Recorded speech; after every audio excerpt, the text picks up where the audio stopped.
Tuesday, July the 28th, 2026. It's 9 a.m.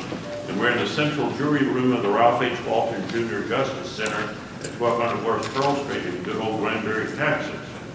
We're very pleased and happy to have with us once again Pastor Michael Edwards with Long Creek Baptist Church to give us the invocation. But before we do, I want everybody to wish Pastor Edwards a happy birthday, because today is his birthday. Happy birthday. When you get to the hour age, you don't really count them, do you? You don't count them anymore. If you would, stand. Shall we pray? Heavenly Father, creator of all that was, all that is, and all that ever will be, we come before you today as a public body, seeking your guidance and wisdom in this meeting.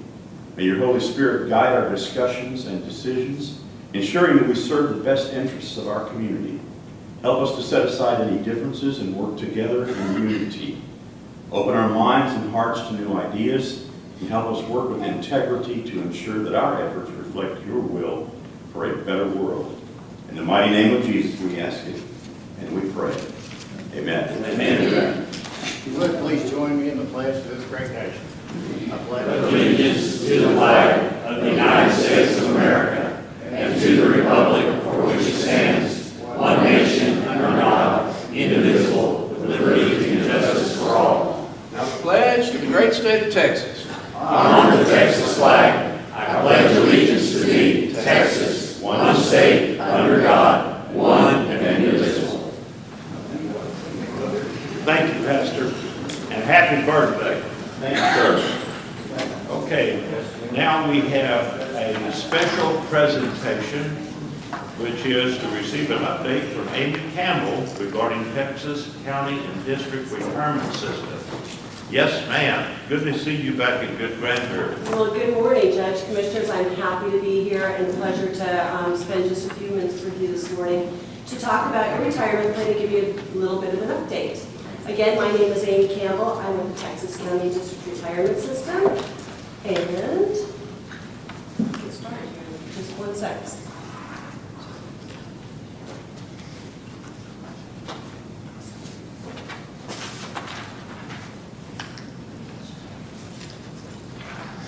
Are y'all going to advance for me? I've got it up there. Is that what you needed? Yeah, but are you going to? Oh, yes, I'll Are you go. going to do it? Okay, Gotcha. go ahead and go on. All right, first and foremost, the Texas County and Districts was created in 1967 by the Texas legislature. We are managed by a 9-member board of trustees who are appointed by the governor and approved by the Senate. We have very efficient ways of administering our retirement, and actually our overall costs on average are 0.15% of our assets. And one really important thing to know about TCVR, so the Texas County and District Retirement System, is that we do not receive any funding from the state of Texas. Although we're in the discussion when legislature meets, we have to follow national and state pension guidelines. We're not a line item in the budget. Currently, we have over 900 participating employers, all the counties in the state of Texas. We were -1 last year, and Motley County joined in October of 2025, so we're happy to say we have all the counties in Texas. The rest are political subdivisions, like appraisal districts, hospital districts, water districts, throughout the great state of Texas. We serve more than 400 active members and retirees. We are 91% funded as a system, but with our reserves, we're over 100% funded, and we're really happy to say that. We have a true success story. Currently, we have over $56 billion in assets under management. This is your average employee and retiree profile here at Hood County. Your employees on average are 48 years of service with over 10 years of service. Your retirees on average retire at about age 63 with over 10 years of service or 12 years of service, and an average benefit of just about $14,000. I think this is a really interesting slide. Last year alone, TCVRS, on behalf of all of our employers, paid out over $2.6 billion to retirees or their beneficiaries, 95% of that stays in the state of Texas. That means people are working and retiring and staying in their local communities. And if I pop down to the bottom, benefits paid out in Hood County, that's all the accumulates all the employers in Hood County and went to zip codes in Hood County, paid nearly $10 million in benefits. That went right back into the local economy. There are 3 unique features that make us financially strong and set us apart, and this started from the very beginning in 1968 when we welcomed our first employers. First and foremost, we are a savings-based plan. What that means is employees are saving for their retirement over the course of their career. Currently, the employee deposit rate at Hood County is 7%. It's deposited into their account, and it earns a 7% interest on an annual basis. The next feature is responsible funding. We are funding this plan at a rate for you all when you do your matching at 250%. Your matching is doing a couple of things. It is paying for, can we go back? We skipped forward a little bit. 2 slides. Back one more. Yeah, let me do, one more. Let's do responsible funding. Responsible funding, by state statute, you all have to pay your required rate to TCDRS. That rate is doing 2 things. It's funding your current employees' future benefits. The last piece of the puzzle is flexibility and local control. Every year, we ask you to review your plan, and one of the really cool features of this plan is that you get to decide the benefits for your county and your county only. Not many other retirement systems have that. Okay, now we can move forward. Savings base, go ahead. Again, a 7% employee deposit rate, and you have a 250% match. What does that mean? That means that when your employees get ready to retire, they are vested, they become eligible, they get to that age or that time when they're ready to retire, you all have promised $2.50 for every dollar that they have in their account, and that is what their benefit is based on. Their benefit will then pay them for the rest of their life, and maybe, depending on the option that they choose, that of one other person. Okay. This is your plan of benefits. At Hood County, you have a 7% employee deposit rate. Again, that's what your employees are saving for themselves over the course of their career. Your employer matching rate is 250%. That's that promised benefit at retirement. Now, if you have employees that don't make it to retirement and they quit and they refund their account, they lose those matching dollars. They don't get those unless they retire and get that monthly benefit. At Hood County, it takes your employees 5 years to vest. Once they have 5 years of service, they have earned the right to retire someday. They just have to become eligible. So how do they become eligible? With 5 years of service, they attain the age 60, they're eligible to retire, they get those matching dollars. The rule is 75, which is their age plus 3 years of service, equaling 75, they're eligible to retire, or simply work 20 years in any age, and they're eligible to retire. Another benefit that you all provide is through term life, and that is a benefit that you all fund 100% for your employees. So that's the plan of benefits. That's what you provide your employees. That's their benefits package. But how do you fund that? You fund it over time, and you fund it responsibly. That was the second unique feature that I talked about. All of the benefits are funded through investment returns. In fact, 74 cents of every benefit dollar paid out on behalf of our employers comes from our investment earnings. The second way is 15 cents of every dollar comes from employer contributions, and the final 11 cents comes from your employees' own contributions. Again, remember, we don't receive any state funding, so all benefits are paid through these 3 avenues. Okay? At TCDRS, we have a diversified portfolio, not only across asset classes, but within asset classes. Our investment philosophy has largely stayed the same from the very beginning. If you're interested in more about our assets or our investments, our website has a very robust part on that. and you can click and see what our annualized returns, our year-to-date returns are, see who we're invested in, who the managers are, and all of that kind of good stuff.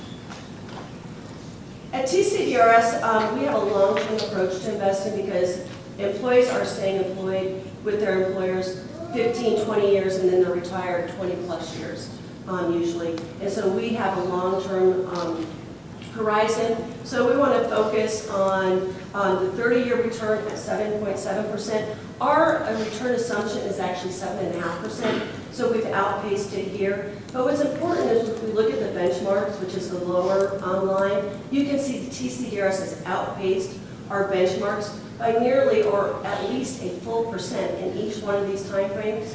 These are annualized returns. So this is those returns year after year after year, and that's adding a ginormous amount of money to our portfolio.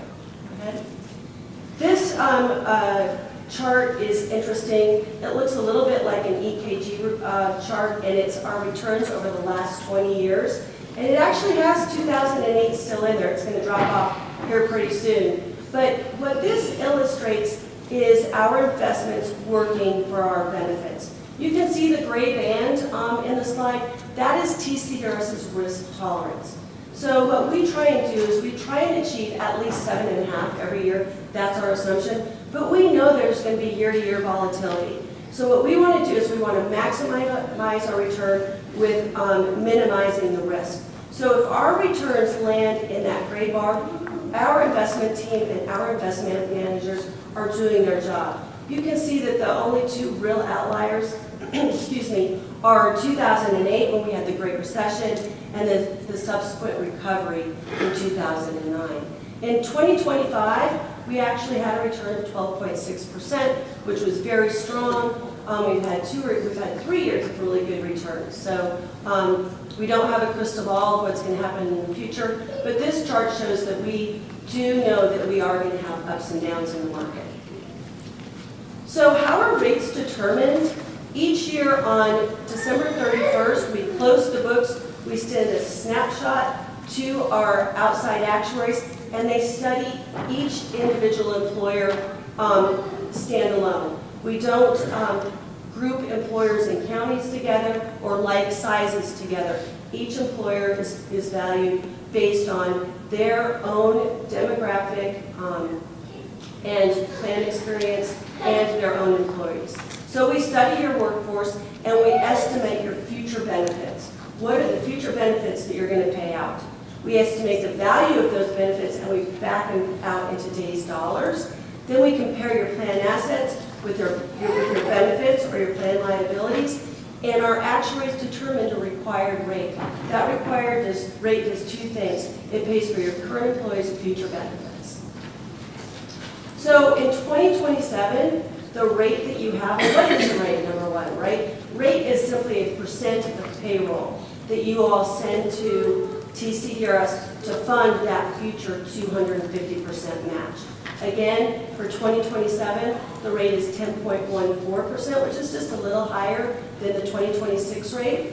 And again, it does two things: invest in your current employees' future benefits. So currently, your rate is 10.06% of your payroll. We don't know if you're going to do any plan changes for plan year 2027. If you decide to do so, those changes would be due to our office by December 15th of this year. We did have a good investment return year. You can see that there's a negative number. That's actually a positive plan experience because it reduced your rate by just a little bit. So because we make more than the 7.5%, our board of directors passed through extra earnings to our employers to help fund those future benefits, so that reduced your rate. Then you see some demographic changes that increased your rate a little bit. That's actually what happens right here in the county.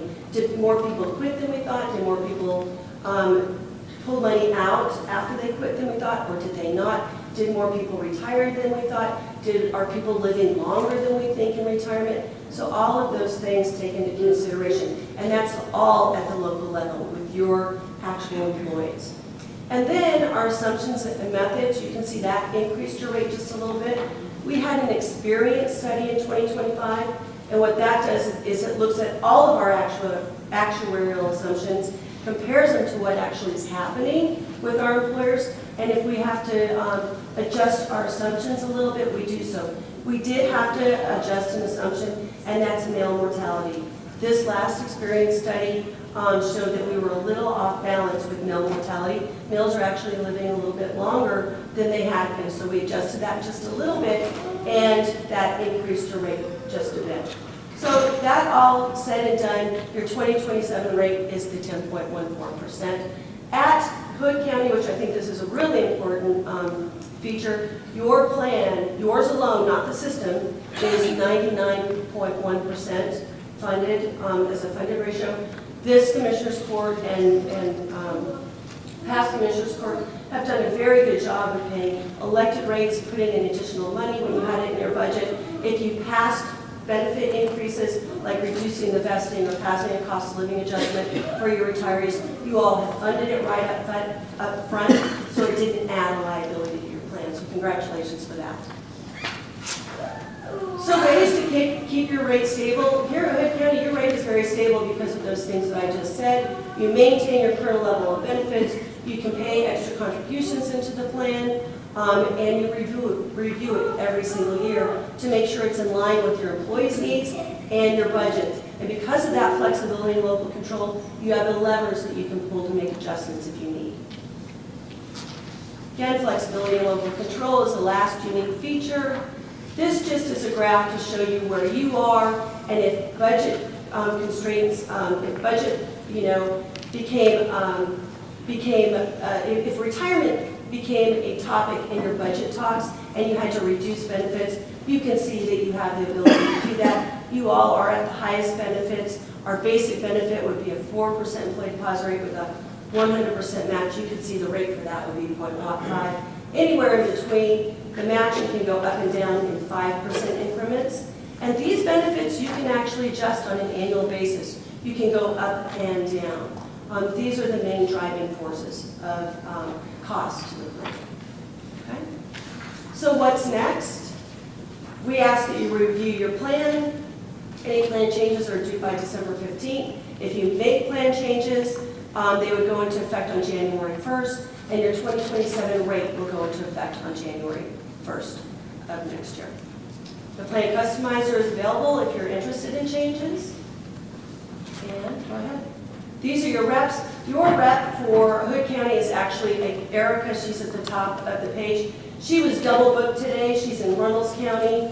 So she apologizes. She was in Shackelford yesterday. She's in Reynolds County this morning and Cherokee County this afternoon. So she's everywhere.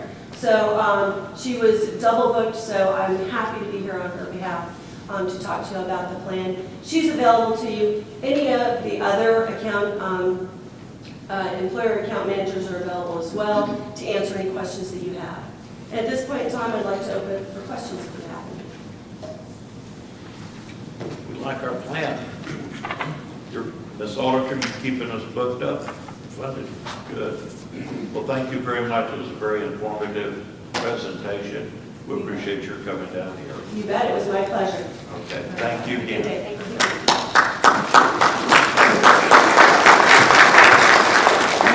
Okay, now we're into the service award program here, and the first recipient is Philip Aikens, 5 years.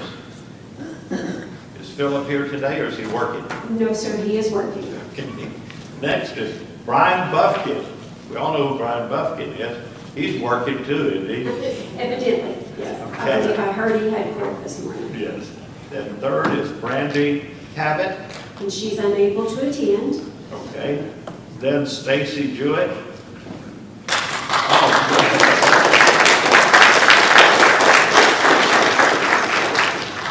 I can see you probably with the district attorney's office. That is correct, yes, sir.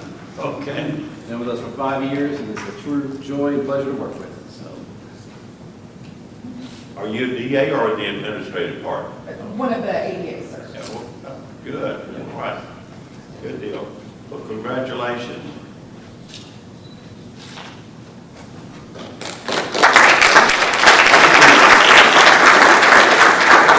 Next is Dylan Overstreet, 5 years.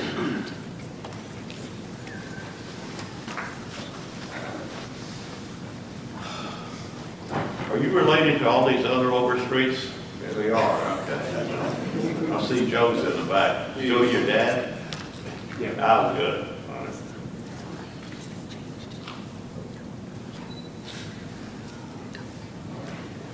Good. Good sheriff.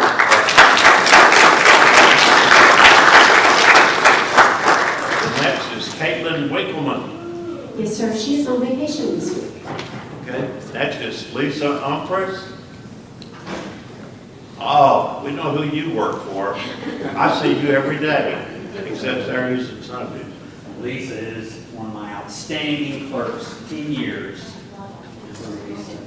She is a pleasure and a joy and does this county a great service. Congratulations. Thank you.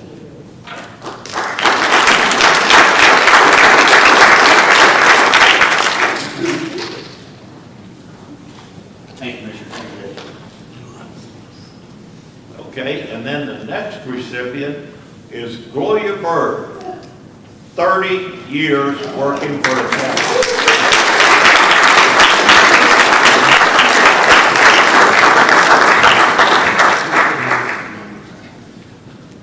I want you to know that Gloria asked me if I would come down here and present her award, because I've known Gloria for 30 years at least, and I know her whole family. So you are a good employee. Let me hand you this, a great employee.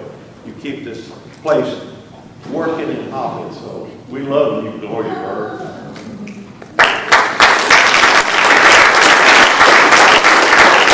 want another 30 out of you, too.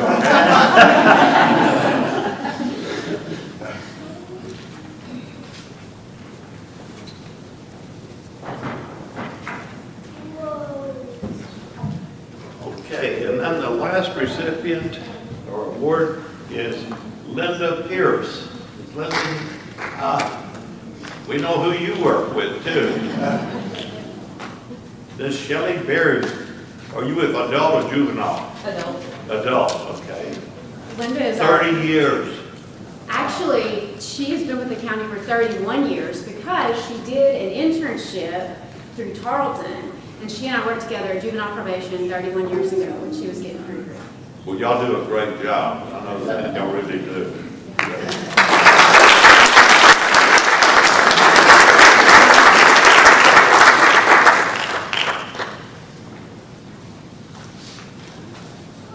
Okay, so that's all of that, right? Yes, sir. Okay. All right, now we're into the portion of the program for meeting for citizens' comments at large, and we have 3, correct, Alicia? Yes. Okay. And the first speaker is Matt Long, 5 minutes.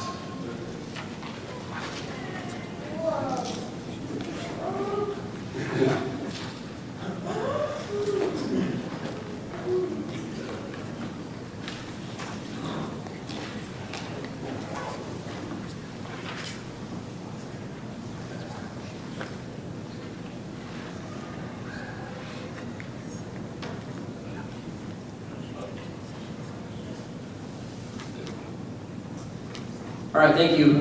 First of all, I want to say how appreciative I am of the work that Friesen Nichols has been doing. I appreciate the efforts on the new strategic plan and the eventual new regulations. But I didn't want us to lose sight of the fact that there could potentially still be 8,000 acres of developments under the old regulations, which I feel would be tragedy. So I wanted to come and present some ideas that maybe could spark some creativity in the collective court just as we're moving forward. So one idea obviously would be the moratorium that we've talked about so many times, and with the ability to extend as more and more people are referring to this new session, the new state legislature, that there will be something done then. So it'd be a moratorium with the ability to extend in order to hear what the legislature does.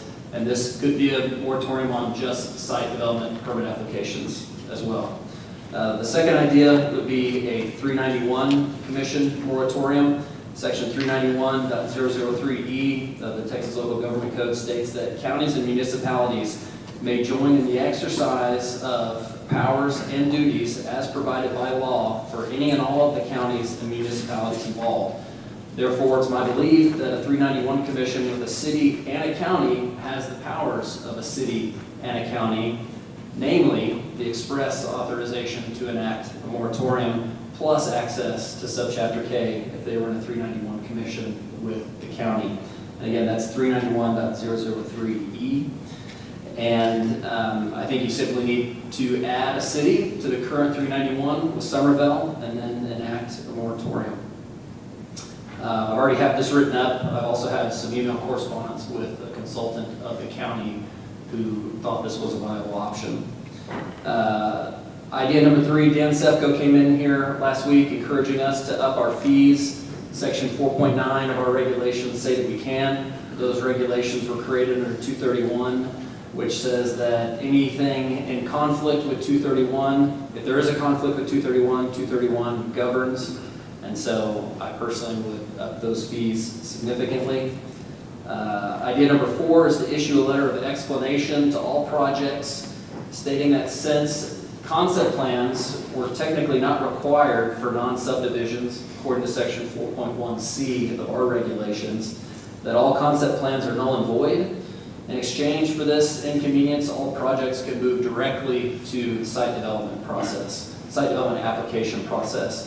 However, since all concept plans would be null and void, the site development application would be reviewed under the latest regulations, which would include the new checklist 4.4C17 and the 10% lot coverage, section 5.3F.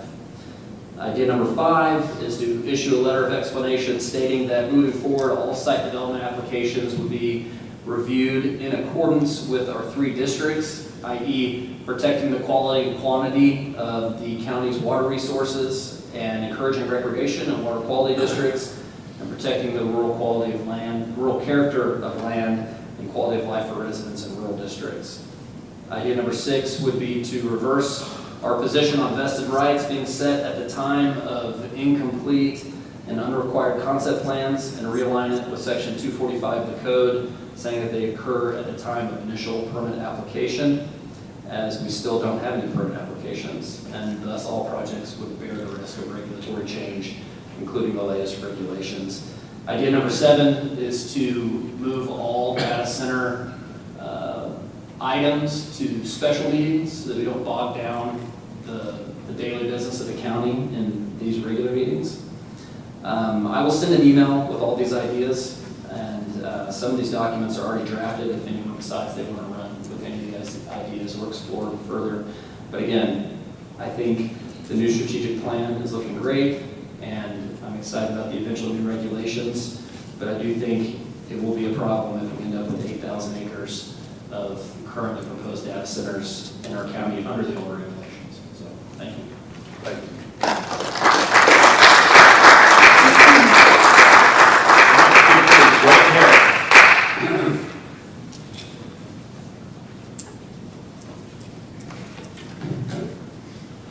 Morning, Judge, Commissioners. Thank you for allowing me the opportunity to speak this morning. Before I speak on the subject, if y'all don't mind, can we just pray for Gary Samuelson and his husband? I think it's important that we do that as a county. So, Lord, in the name of Jesus, we just lift up Gary Samuelson to you, Father. We thank you, Lord, that you are his restoration, that you're moving through his body, and that you're healing those things that need to be healed, Father. Lord, guide the doctors that are charged with his care, and we just pray your peace over the Samuelson family during this time, Father. In Jesus' name, amen. Thank you. Thank you for allowing me to do that. I come before you this morning to speak on the order that was handed down by Judge Reed O'Connor in the Northern District of Texas, U.S. District Court, Fort Worth Division on July 19th. I won't take up much of your time, but as you know, there is a case filed against the county sheriff, one of his investigators, and the county at large by Colton Prodiger. And in this order that was handed down, based on the pleadings that have been filed in the case so far, the judge not only dismissed the motion to, rejected the motion to dismiss the case, but he also rejected a motion to seek qualified immunity in the case on the part of the sheriff and one of his investigators. So I don't know if you all have read any of the order that was handed down, but I think it's important to get this on the record and in the public. Granted, this is based on pleadings, but as you read through these comments in the order made by the judge, you can't help but see that the judge is really taking a strong position here. So I just want to cite a couple of things here that need to be entered in. In regards to the Fourth Amendment phone seizure, the judge writes, as explained above, Prottinger's arrest was unlawful and no reasonable officer would have believed that the social media post was a crime. Straight up. Further, he writes, the arrest over his post, talking about Prottinger's post, the seizure of the phone, and mention of his cell phone in the arrest warrant all will allow a reasonable inference that defendant searched his phone in violation of clearly established constitutional rights. On page 18 of the order, the judge writes, Hood County is also liable for Sheriff Deeds' actions. As stated above, the complaint plausibly alleges that Sheriff Deeds was personally involved in unlawfully targeting Prottinger for investigation and in Prottinger's unlawful arrest. These are the judge's words. His deliberate decisions therein, as well as in selectively restricting the Facebook page, are actions for which Hood County is liable under the final policymaker doctrine. I'll get to that here in a minute. Prottinger has sufficiently alleged that Lucky and Sheriff Deeds violated his clearly established rights to be free from arrest without probable cause, malicious prosecution, and First Amendment retaliation. Prottinger has sufficient personal involvement and ratification from Sheriff Deeds to state a valid Monell claim against Hood County. A Monell claim means that Hood County could very well be liable for the actions of Sheriff Deeds and Investigator Lucky. Now, a Monell claim has a very high standard to meet, and the fact that the judge is telegraphing that it looks like the standard is met is really significant in this case. What it means is that the county will be liable because he believes that a constitutional violation occurred. The violation was caused by official policy, custom, or practice of the local government. This is significant. And then finally, the policy or custom was the moving force behind the injury. So, what could be that policy? Well, in this case, it could be a failure to train. A failure to train. So my point is this. I would just ask that you as the commissioners make sure that our law enforcement officials are properly trained to avoid this. You've proven yourself really risk adverse in regards to data centers, so we need to protect ourselves from lawsuits like constitutional violations. And also, we need to make sure as we go forward that we consider every tool that we give law enforcement. If we need to give them training, let's train them. But consider every tool that you give them to make sure that there are no possibilities of a constitutional violation taking place against the citizens of Hood County. Thank you.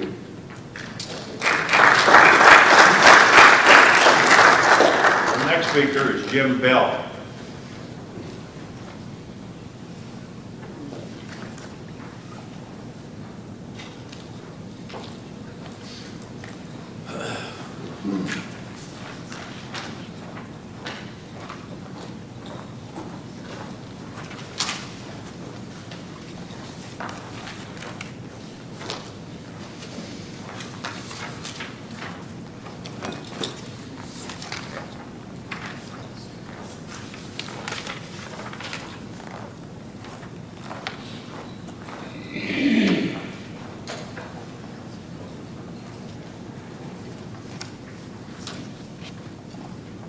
Okay, this is Mike working. My My name is Jim Bell. I live in Water's Edge. Thank you for letting me speak. In November of 2025, the Virginia State Corporation Commission approved a new rate class, GS5, for data centers drawing more than 25 megawatts of power at high load factors, requiring them to pay more for power and, critically, to sign a 14-year contract committing to pay for the infrastructure built to serve it, even if the data center is never built or runs below projection. The Commission's logic was plain.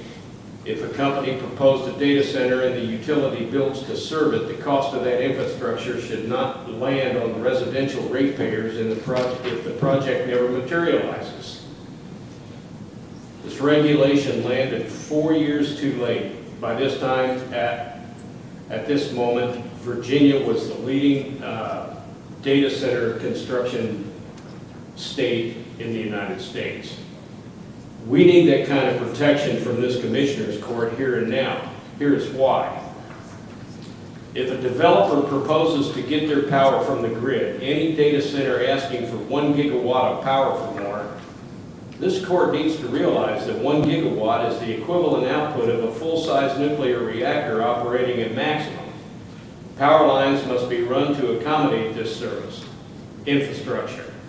The data centers cannot take land by eminent domain, but the utility company can. The cheapest way for them to do so is to run those lines above ground. When lines are run above ground like that, the utility company pays fair market value for the easement, but a 185-foot power line tower that is only 65 feet from your back door renders your entire property valueless. Nobody but perhaps the data center itself would buy that property. This payment for the easement on a case like this is not fair pricing. Still, the infrastructure cannot be installed for free, and the utility company pays for the infrastructure. The ratepayer winds up paying for it. This is already happening in Granbury. The City Council authorized a 6% utility increase and framed it as a win for the city. And they have not yet begun to break ground on Project Patriot. These data center projects will only pay many times the actual market value for the land to build on, so why do you not require them to make these things right when our local citizens suffer the collateral damage caused by these same projects? If the data center plans to provide their own power, then the power plant, not the data center, will become the massive water bill. And the water consumed by the power plant may be fully consumed, never to be returned to the watershed. So what happens when a local farmer or rancher has a well go dry? If the data center is the reason, should they not be responsible for correcting that farmer's or rancher's dry well situation? The answer is yes. Sailfish Investments had a data center project in Social Circle, Georgia. That project is now dead. Sailfish had projects in Iowa, North Carolina, and other Texas locations which may also be dead. Although I do not have definite proof these projects are defunct, the Sailfish website is no longer tracking them, and that is just one developer. The developers all argue their cases with real facts about water consumption by comparing their projects to golf courses, farm and ranch irrigation, residential lawn watering, and every case they argue is used to apply to their one single project. Each project presents the same argument to explain that their single project is not a threat to your aquifer or to our power grid. But what we need from our Commissioner's Court is for you to do some real critical thinking and realize that we're not dealing with a series of single data center projects. What we're dealing with is an onslaught of project proposals which you should be mindful of as an aggregate collection that is the sum of its parts, instead of a bunch of single proposals that can sneak under the benchmark individually. You are responsible for taking care of this entire county, not just a piece of land here and there, one project at a time. And it seems you've lost sight of the fact that all of this will be happening at the same time that the bond-approved road work involved with the master thoroughfare plan will be going on. Our tourism economy will suffer immense harm. And incidentally, Project Patriot wants Granbury to change that plan.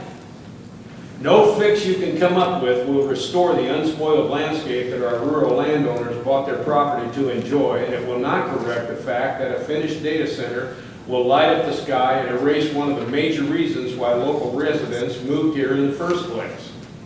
The Texas Comptroller estimated the value of combined exemptions will exceed $1 billion in fiscal year 2025 and grow to about $1.75 billion annually by 2030. NBC5 DFW reported that Texas senators are questioning whether some of the country's most profitable technology companies still need billions of dollars in state tax breaks after the cost of a data center incentive program surged to $3.3 billion in 2026. So please, I ask this Commissioners Court to take the responsibility seriously. Don't lose your mind to apathy in the midst of this dilemma. These data centers are in a race. But the race is not just to get in as fast as possible.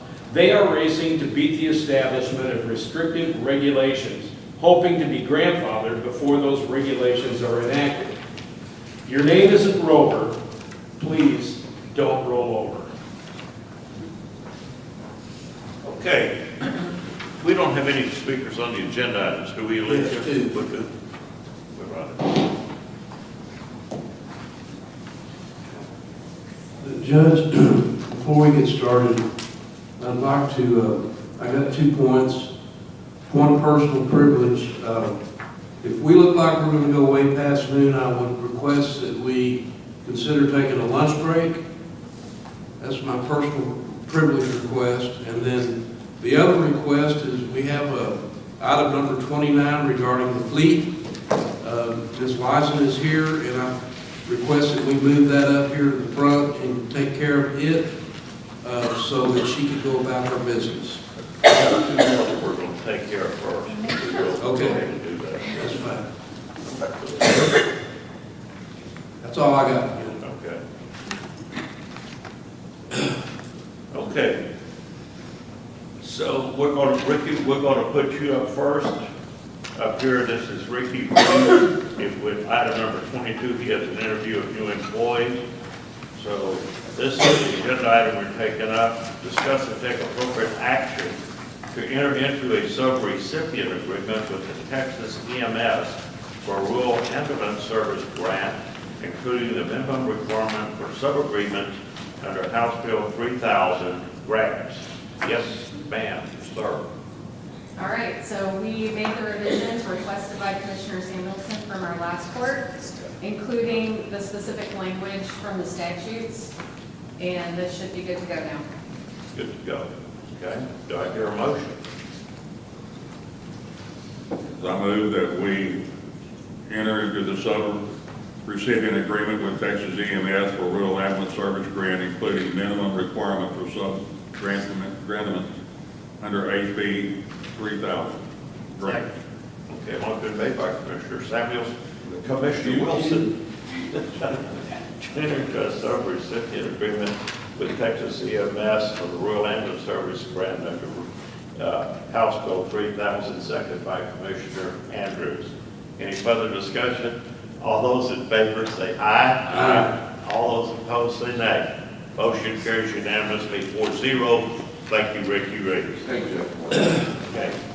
Now, the next item we're going to take is number 17, which is receive a presentation and accept the results of the fiscal year 2025 financial audit from Trujillo, Brown, and Hill. We've got Mr. John Manning here to do that for us. As long as you say good things about us, it'll be fine. You can make it out of Good County. All right, Mr. Manning. Thank you, Judge and Commissioners. Appreciate you guys having me. This is I'm John Manning, partner with Trujillo, Brown, and Hill, and we're here to talk about the results of the 2025 audit. This is our second year to perform the audit services for the county, and are very appreciative of you giving us time to talk.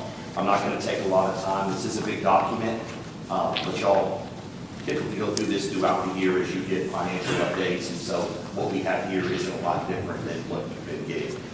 If you have a bound copy in front of you, go look at page 1. This is really the reason that we were here. It's our independent auditor's report. The financial statements are the responsibility of the county. Our responsibility is to express an opinion on those financial statements, and what we're able to do here is offer an unmodified opinion, which of the 4 types of opinions that we can give, it's the best. meaning we did not have to modify our opinion for gap departures, internal control deficiencies that we would think the numbers wouldn't be able to be relied upon. So you've had that before. We do work with the county auditor mostly during this engagement, but this report really is a county-wide endeavor. You guys set policy, you guys set procedure. If people don't follow them, they don't work. And we were happy to report this. We went throughout different parts of the county. People were following prescribed principles and things that the county commissioners court had laid out. If you look at page 4, I'm not going to spend a lot of time here, but through the auditor's office, this is the management succession analysis, and this is really the only place in the reporting work that has 2 years of comparative data. And if you don't have a lot of time to look through these, this is where I would direct your attention. We'll put a lot of graphs in here and a lot of useful information to kind of show what happened during the year, how much of your revenue comes from taxes, how much comes from other things, breakdowns of long-term debt, and things like that. So I just wanted to make sure that you know that's in there, and that it's a big part of the report and a part that I would take time to looking at. If you look at page 14, this is really where the financial numbers start, and this is what we call the governmental activities. This is everything that the county has combined into one column. And the one thing I'd like to point out here, actually 2 things, is if you go to the bottom in net position, this is essentially if you got rid of all of your assets and paid all of your liabilities, what's left. That number is positive, and it's positive in all 6 or 7 categories that you guys have down there, which is great. The other thing I'd like to kind of piggyback on of the TCDRS discussion from earlier, if you look at this, you can actually see that you guys have a net pension asset of about $7.5 million, meaning as of this report, you guys had more in reserves at TCDRS than what they're projecting to be paid out. Now that number goes up and down, and just to give you a little bit of an idea of how that works, if you'll look at page 41 and 42, you can see that that number's been kind of all over the place. As she said, you saw the graph about the returns that they had that target 7.5%. You can see that 10 years ago, you had a net pension obligation of $585,000. It's been an asset of $9 million. It's been an asset of 7.5. So really what it does is fluctuate with how the market and how the return on investments that are being held at TCDRS flow. So again, the part that you can control, y'all do with your rate. Other than that, this is purely in here for estimation purposes and to comply with GAAP. So at this point, being overfunded is fantastic. I know you hear a lot of horror stories about pensions that promise all these benefits, but they're unaffordable. Y'all are fully funded at this point, so that's great. If you look over on page 16 and 17, this is a little bit more of what the county is used to looking at. You have 4 funds that meet the major fund criteria: general fund, your grants fund, your capital equipment, and debt service. Again, all of those have sufficient equity there. And really, when you look at what we're doing during our process of auditing, what we look at is risk and say, okay, what is the risk that this number will be wrong or that it is not being presented correctly? And you can look up at the top there, and really, of the $56 million, 47.7 is cash and cash investments. And we're able to get confirmation from outside parties for all of those dollars. So it's not just the county auditor or the treasurer saying, you know, hey, we have $14 million in tax pool. We actually get a confirmation back from tax pool verifying that those funds are there. So that number has very little risk as far as being reported wrong. Taxes receivable are a combination of, well, actually those are your unpaid property taxes as of 9/30. Again, we get that straight out of a report from the tax office, so very low risk there. Your due from other governments is the 2-month lag on sales tax is probably what that is. So again, we go directly to the state website, and again, very low risk of that number being wrong. So really, when you look at the county's balance sheet, I mean, your assets, you have 6 or 7 items there, and they're all very low risk, so there's not a lot of opportunity for those numbers to be incorrect. So we're able to spend more time looking at internal controls and things like that because of the nature of the balance sheet. If you look over on page 19 and 20, the page we just looked at earlier, your balance sheet is your assets and liabilities as of one day. This is your statement of revenues and expenditures and changes in fund balance. This is a summary of what you've collected and spent over a 12-month period. And if you look down there, the general fund ended the year with about $30.2 million in fund balance. Capital equipment went up quite a bit due to the sale of some capital assets and some transfers in from other funds. And your debt service fund has some fund balance there as well. So again, when you look at the bulk of the revenues that come in here, the bulk of them are either taxes, property, or sales. Again, big numbers, but not hard to audit. We're able to get into the tax system and do some detailed dives and make sure that those are being reported correctly. Investment income is about $2.2 million. Again, looking at one of the things that we're charged with is looking at what the county has their idle funds invested in, and it was very happy to please that they're doing things like text pool. A lot of the pools are not just leaving it in depositories and getting a better return, while also making sure that you protect principal, which was the main thing of the Investment Act. So very good there.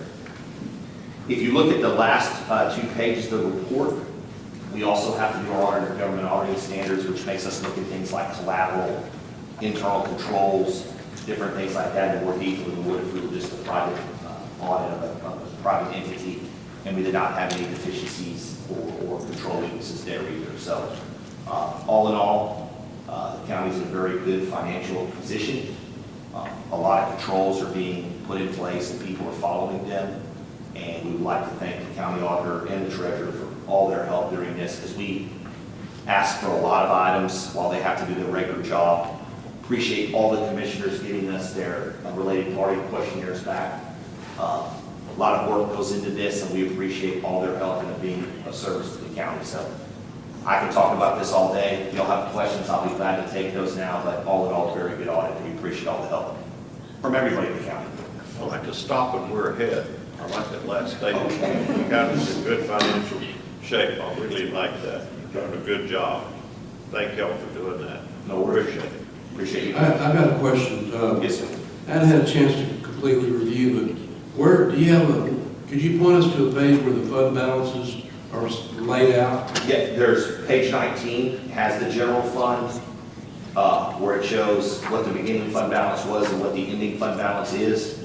And also, probably a little bit more detail is starting on page 45, that's a budget to actual, that shows your original budget, the amended budget, actual and variance, and that shows what happened in fund balance there as well.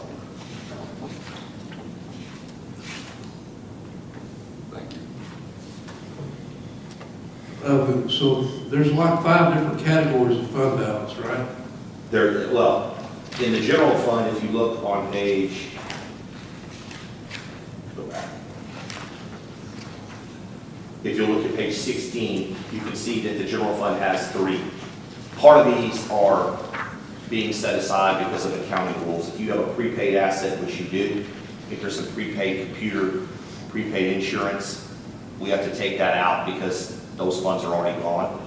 Okay, 16 is what I was looking for. Yeah. You got it. Okay. Thank you. Yeah.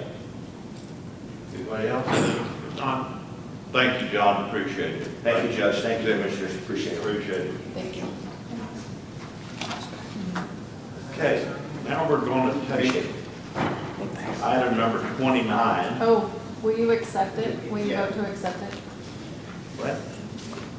I'll make a motion to, Accept. Oh, I'll make a motion to accept it. okay. Second. Okay, motion made by Commissioner Andrews to accept the audit report by Padilla, Brown and Hill, seconded by Commissioner Wilson. Any further discussion? All those in favor say aye. Aye. All opposed say nay. Motion carries unanimously 4-0. The next item is item number 29. Consider and take appropriate action to cancel the fleet asset management and telematics subscription with Sewell Fleet Management for the 61 in-road vehicles. Approve the liquidated damages payment of $100 per vehicle from an account designated by the county auditor. Retained a letter of understanding for trade-ins and all appendices, and direct the county attorney to prepare the cancellation letter.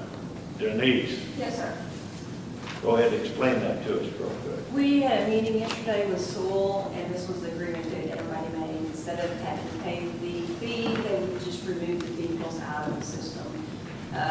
else in the contract would stay as is. Sorry. Yes, ma'am. In our meeting, Sewell has agreed with our request, and Commissioner Samuelson sent me an email with a motion that she planned to make, so I wanted to share that with you in case you wanted to know that. Not that I can make a motion, but she said, move to direct the purchasing director to remove 61 vehicles from the fleet management and telematics subscription with Sewell Fleet Management. So they agreed to let us remove those vehicles with no cost to keep our other aspects of our contract in place. And so we view that as a win-win. What they were offering, we attempted to implement, and it wasn't working as we had anticipated. So we don't want to continue on with that aspect of the contract. And so they agreed to allow us to remove those vehicles for no additional charge and keep those other aspects of the contract in place. So you don't have to pay the $100 Correct. per vehicle charge. Okay, that's great. So I'll make that motion. I'm going to move to direct the purchasing director to remove 61 vehicles from the fleet management and telematics subscription with Sewell Fleet Management at no additional cost to the county. Second. And then retain the other. And just direct the county attorney to issue the cancellation letter. I'm going to add that to you. Yeah, as amended by Commissioner Wilson. Okay. And seconded by Commissioner Andrews. Do you have that, Alicia? Yes, I do. Okay, any further discussion? All those in favor say aye. Aye. All opposed say nay. You got your victory, 4-0. Thank Easy peasy. Thank you, Denise, you I do a appreciate good everything job. y'all do. Okay, now let's go back to item number 1. Discuss and take appropriate action on the path forward with OpenGov, including approval and payment of the change order form not to exceed $5,516.10 for the IT budget. Yes, ma'am, Ms. Auditor. Okay, so we sent over some updates from our legal department for terms and conditions that we have not received back from them. So if the court would like to move forward with OpenGov, it would be great if you could say at the end of it a disclaimer stating, basically, with the exception of them agreeing to our updated terms and conditions. So there were a couple things that our Matt Hill's office wanted to change to their terms before we agreed to it, per Commissioner Samuelson. So this is something that the court can vote on, but I would recommend that you say subject to the approval of our updates to their terms and conditions. Subject to the approval of who? Of our terms and condition updates. It is over there with them, but apparently their powers that be take a little while, and I missed the original email, so. Subject to Hood County's conditions. Yes, updates to their terms and conditions. Okay. You want to make that? Yeah, I'll make that motion. I move that we move forward with implementing OpenGov, including the approval, the payment of the change order, agreed not to exceed $5,516.10 from the IT budget, contingent upon their acceptance of the change of terms and conditions. Second. Okay. You have that motion down, Alicia? I do. Okay. Motion been made by Commissioner Andrews to move forward with OpenGov, subject to the terms and conditions as stated in the motion. Second by Commissioner Wilson. Any further discussion? All those in favor say aye. Aye. All those opposed say nay. Motion carries unanimously 4-0. Item number 2, discuss and consider for approval payment of the December and June invoices for legal services with Bracewell LLP. How long, since December, we didn't pay, there's a December balance? There's a December balance. Yes, they never billed us for December. Oh, okay, they Until this- just did, okay. I guess they did a review and noticed they didn't bill us for it. Okay. Do I hear a motion? We have, I'm gonna pay a lawyer, I don't want to sue. Okay, I move that We have a speaker, by the way. On 2, Yes, sir. I don't have one. Yeah, I handed it to you.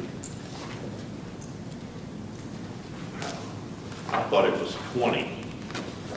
Okay. Sorry. It is number 2, right? Yes, sir. Okay, I see it, but anyway, Mark Lowry wants to speak on this.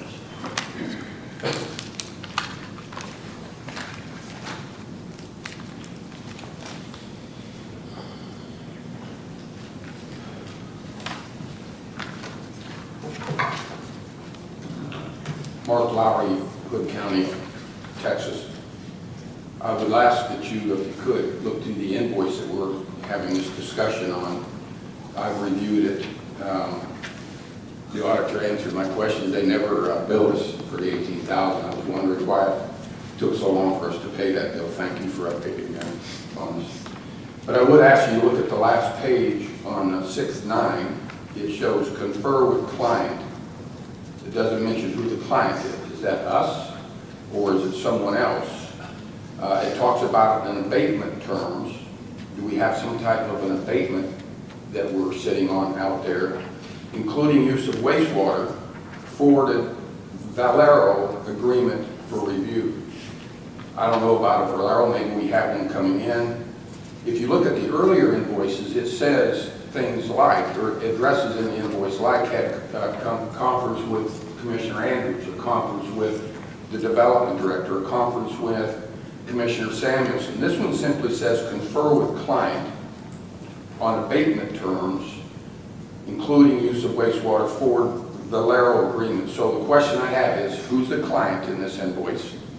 Are we in discussion or are we offered some abatements to a potential customer coming into this, and is a Valero in the mix on this? I don't know if you can answer my questions or not. It's not a significant bill, but I am concerned the way this invoice came to us without better clarification as the earlier invoices did from December.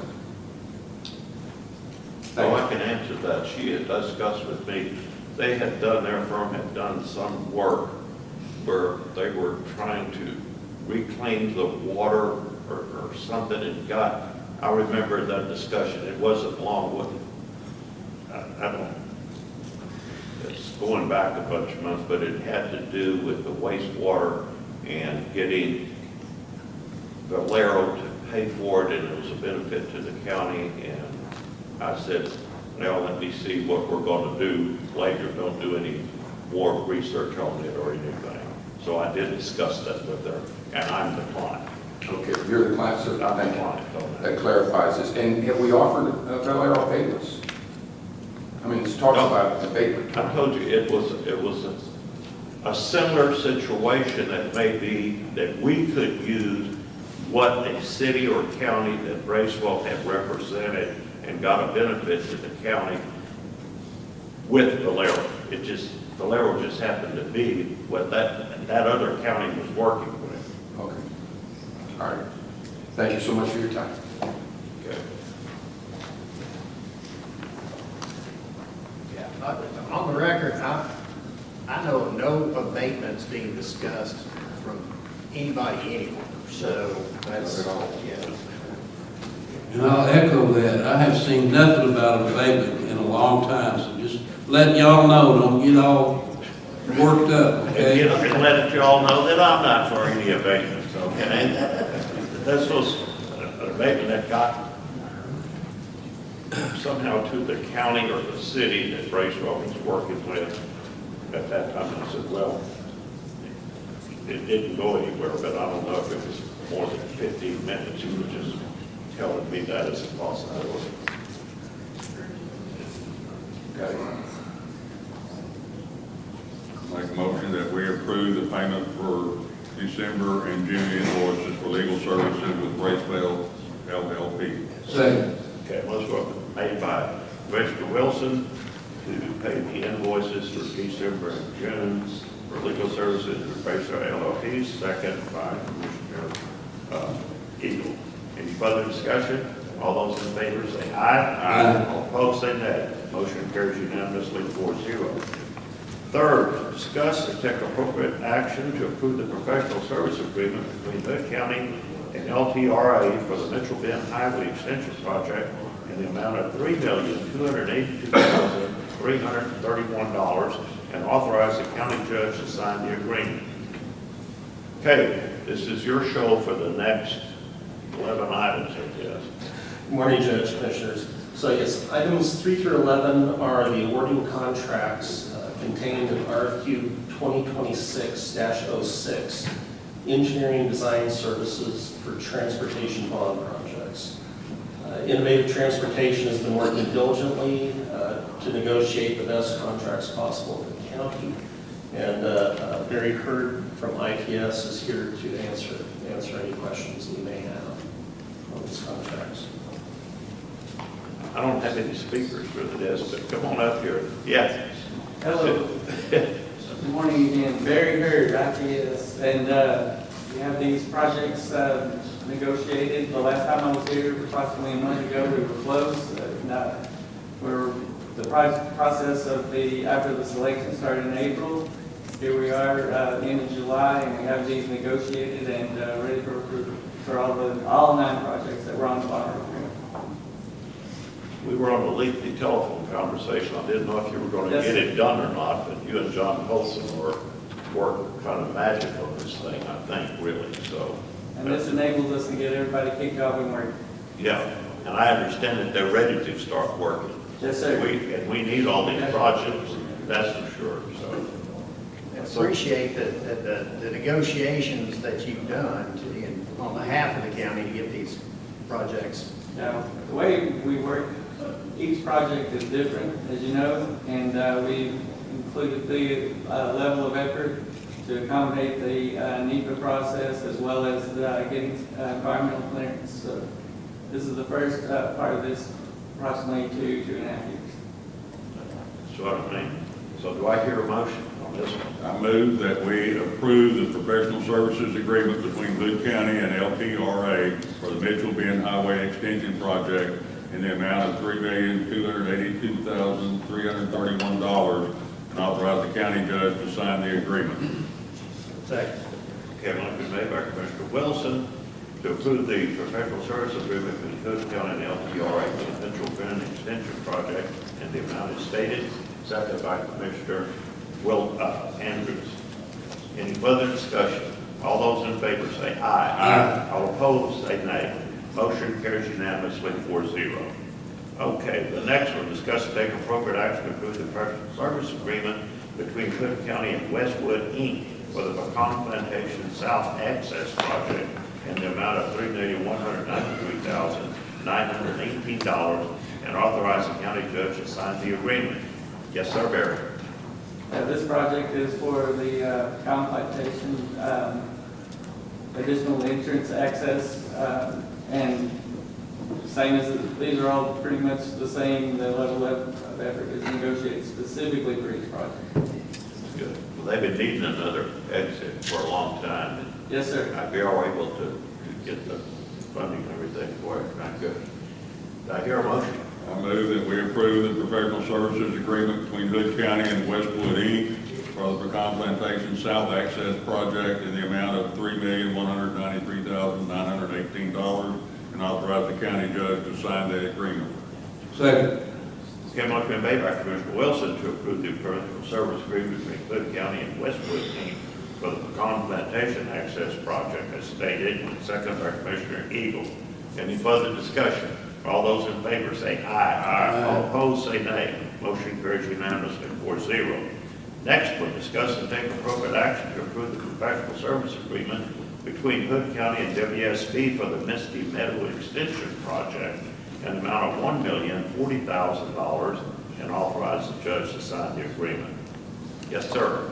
And this one actually incorporates the plans, specification, and estimate directly into the project. It's as with the environmental clearance. So this project should move a little bit faster than some of the others. Okay, good deal. Do I hear a motion? I move that we approve the professional services agreement between Hood County and WSB for the Misty Meadows Extension Project in the amount of $1,040,000 and authorize the county judge to sign the agreement. Second. Okay, motion made by Commissioner Wilson to approve the professional service agreement between Hood County and WSB for the Misty Meadows Extension Project in the amount of $1,040,000. Second by Commissioner Andrews. Any further discussion? All those in favor say aye. Aye. All opposed say nay. Motion carries unanimously 4-0. Next, discuss and take appropriate action to approve the professional service agreement between Hood County and BGE for the Strouds Creek Connectivity Project in the amount of $2,539,806 and authorize the county judge to sign the agreement. Yes, sir. So this project is designed to alleviate flooding, as there's a flooding problem there, as well as a additional entrance into the communities back in that area to provide more access. Yeah, good. Does that get us back out now, refresh my memory, does that get us back out to 377 from there? 567. 560. Yep. Yes, sir. Okay, thank you, I'm good. And FM forward. I'm sorry? And FM forward. Okay. Well, they're already at FM4, so. Yes, sir. I think You get another one coming out? No, I think we can improve that Okay. all the way around to 567. Right. Good. Do I hear a motion? I move that we approve the professional services agreement between Hood County and BGE for the Strouds Creek Connectivity Project in the amount of $2,539,806 and authorize the county judge to sign the agreement. Second. Okay, motion made by Commissioner Wilson to approve the professional service agreement between Hood County and BGE for the Strouds Creek Connectivity Project in that amount, second by Commissioner Andrews. Any further discussion? All those in favor say aye. Aye. All opposed say nay. Motion carries unanimously 4-0. Next, discuss and take the appropriate action to approve the professional service agreement between Hood County and Burns and McDonald for the Loop 567 extension project an amount of $3,674,297 and authorize the county judge to sign the same. And this is an on-system project. It's in the Loop 567 down to 144. And we've been working with TxDOT on this through the negotiations and upcoming schematic, how that's going to tie into from 567, especially on the north end and down to the southern end. Good. This doesn't include repaving 567 either. Is Not that the this one, roughest no. road that's That's- ever been paved in the United States? That is a separate project, but we are working with them on, I'm doing a lot of relaying back and forth between the county and different stakeholders to TxDOT. So that's one of the advantages, I think, of doing these on-system projects. It actually enables more voice to the county to TxDOT. Good. Okay. It must have worked because they're repaving Highway 4 today, so. The Highway 4 is smooth now, but 567 is the worst paved road I've ever driven on, truly. Anyway, do I hear a motion? I move that we approve the professional services agreement between Hood County and Burns and McDonald for the Loop 567 extension project in the amount of $3,674,297 and authorize the county judge to sign the agreement. Second. Okay, motion made by Commissioner Wilson to approve the professional service agreement between Hood County and Burns and McDonald for the Loop 567 extension project in that amount, second by Commissioner Andrews. Any further discussion? All those in favor say aye. Aye. All opposed say nay. Motion carries unanimously 4-0.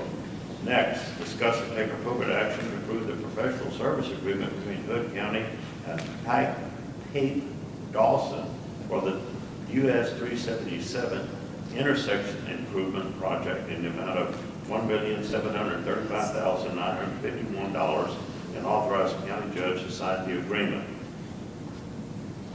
Yes, sir. This is another on-system project that we are working with TxDOT on at 4 intersections and adding signalization and turn lanes. Okay. And dedicated turn lanes on 377 in those 4 locations. Yes, sir. That's going to speed things along significantly. That's a big safety issue too. Yeah, This is out safety. west toward Toller out of there. We're also working, you wanted us to communicate with the city. We had that meeting and we'll be working with them as well as providing updates as we go forward.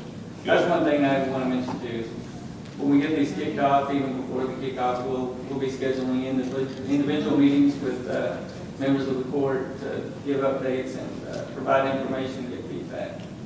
Thank you. Okay. Did you second it? Now we have a motion.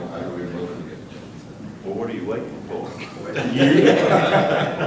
I move that we approve the professional services agreement between Hood County and Pave Dawson for the 377 intersection improvements project in the amount of $1,735,951 and authorize the county judge to sign the agreement. Second. Yeah, motion been made by Commissioner Wilson to approve the professional service agreement between Hood County and Page Dawson for the US 377 intersection improvements project in the amount of $1,735,951. Authorize the county judge to sign the same, second by Commissioner Andrews. Any further discussion? All those in favor say aye. Aye. All opposed say nay. Motion carries unanimously 4-0. Next, discuss and take appropriate action to approve the professional service agreement between Hood County and TNP for the Old Granbury Road project in the amount of $7,028,103 with a current not to exceed amount of $6,274,333 and authorize the county judge to sign the agreement. Yes, sir, Barry. Now, this project goes from 377 in Granbury, Old Granbury Road, all the way to where it meets 377 in the city of Crescent, approximately 9 miles. And the NTE set at 6.2 and change roughly to coincide with the current issuance we have set up of the 30 million. And that's approximately, go ahead, sorry. So that's the question I want to make sure you clear up, that this agenda item is to approve 7 million, but it also says not to exceed 6.2. So can you clear that, to me, that's contradictory. The 6.2, the $7 million is to cover the entire project. In order to stay within the issuance amount of the 30 million, when all the projects are accumulated, that falls right in to give us a little bit of cushion in case anything else comes up on another project. But this 6.2 will last approximately 2 years of the scheduled 30 months. This project is a little bit longer time-wise also, since it's a much longer project, 9 miles. So we're going to have to come up with another 800,000 at the end of the deal. Well, the issuance, the bond, $100 million bond is already there. It'll just have to be covered on a subsequent issuance. Okay. All right, well, I'll make a motion to approve the professional service agreement between Hood County and TNP for the Old Granbury Road project in the amount of $7,028,103 with a current not to exceed amount of $6,274,333 and authorize the county judge to sign the agreement. Second. Okay, motion been made by Commissioner Eagle to approve the professional service agreement between Hood County and TNT for the Old Granbury Road project in the amount of $7,028,103 with a current not to exceed amount of $6,274,333 and authorize the county judge to sign the agreement. Second by Commissioner Wilson. Any further discussion? All those in favor say aye. Aye. All opposed say nay. Motion carries unanimously 4-0. Item 10, discuss and take appropriate action to approve the professional service agreement between Hood County and LGA for the Fall Creek FM 167 relief route project in the amount of $5,750,025 and authorize the county judge to sign same. Yes, sir. And this project actually includes route studies for a potential relief route for FM 167, as well as up to 3 PSNE projects from 377 south. Okay. I move that we approve the professional services agreement between Hood County and LJA for the Fall Creek FM 167 relief route project in the amount of $5,750,025 and authorize the county judge to sign the agreement. Second. Okay, motion made by Commissioner Wilson to approve the professional service agreement between Hood County and LGA for the Fall Creek FM 167 relief route project in those amounts. Second by Commissioner Eagle. Any further discussion? All those in favor say aye. Aye. Opposed, say nay. Motion carries unanimously 4-0. Item number 11, discuss and take appropriate action to approve the professional service agreement between Hood County and IEA for SH 171 at FWRR project in the amount of $1,189,578 and authorize the county judge to sign the same. Yes, sir. This project is another on-system project, as well as number 10. I failed to mention that we're working with TxDOT on. And it includes an interim phase that looks at potential improvements at the railroad crossing there, because it is a safety issue. TxDOT has recently done some improvements. We're scoped to look at anything we can do additional to that, as well as long-term solutions, which could include grade separation there. Any questions? I hear a motion. I move that we approve the professional services agreement between Hood County and IEA for the State Highway 171 at Fort Worth Western Railroad project in the amount of $1,189,578 and authorize the county judge to sign the agreement. Second. Okay, motion made by Commissioner Wilson to approve the professional service agreement between Hood County and IEA for the SH 171 at Fort Worth Western Railroad project in the amount of $1,189,578. Authorize the county judge to sign the same. Second by Commissioner Eagle. Any further discussion? All those in favor say aye. Aye. All opposed say nay. Motion carries unanimously. You can report back to John that you got it all passed unanimously and you did a great job. Okay, Barry? Thank you. I'm going to report that back. Thank you. And with that, I may add, the master thoroughfare plan that was approved by the bond election is now starting with full effort to go forward. Very exciting. It's very exciting. We'll make very, very good improvements for the roadway network in the county. Y'all did a good job. Y'all got some good contractors ready to, they're ready to go at a moment's notice. You drop the flag, they're ready. There are a few here today, for sure. They're ready to go. Chop up the bits, give. Y'all have anything y'all want to say? Where's the money? Stand up. Thank you. Oh, thank y'all, the voters. Looking forward to working with the county. Good. We look forward to working with y'all. Y'all need anything, just come to us. We're gonna all work together and get this done. It's gonna be a great boon to Hood County, I'll tell you that. So it's something that's been needing for a long time, really. Okay, thank all of y'all, really. All right. Now we're gonna get into something I can say a little bit easier. Item 12, discuss and take appropriate action to adopt the Commissioners Court date calendar. Is that you, Ms. Auditor? Ms. Stephanie Matlock. Item number 12. Good morning.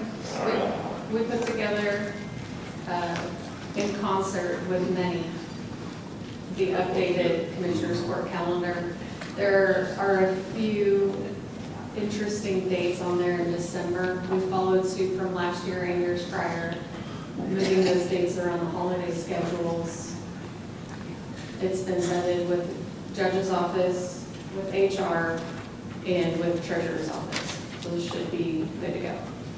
So you're telling me that we could change this if we wanted to, because of all the hard work that y'all put into it, or if we changed it, we may get mugged going back to our office. If you see an error, we would like to know, but I think it's in great shape.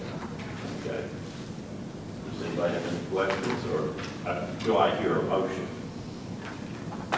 Commissioner Andrews, Yeah. I'm not going to put you on the spot, but I'll make a motion for accepting or adopting the Commissioners Court date calendar as presented. Second. yeah, motion been made by Commissioner Andrews to adopt the Commissioners Court date calendar as stated, second by Commissioner Eagle. Any further discussion? All those in agreement say aye. Aye. All opposed say nay. Motion carries unanimously 4-0. Okay.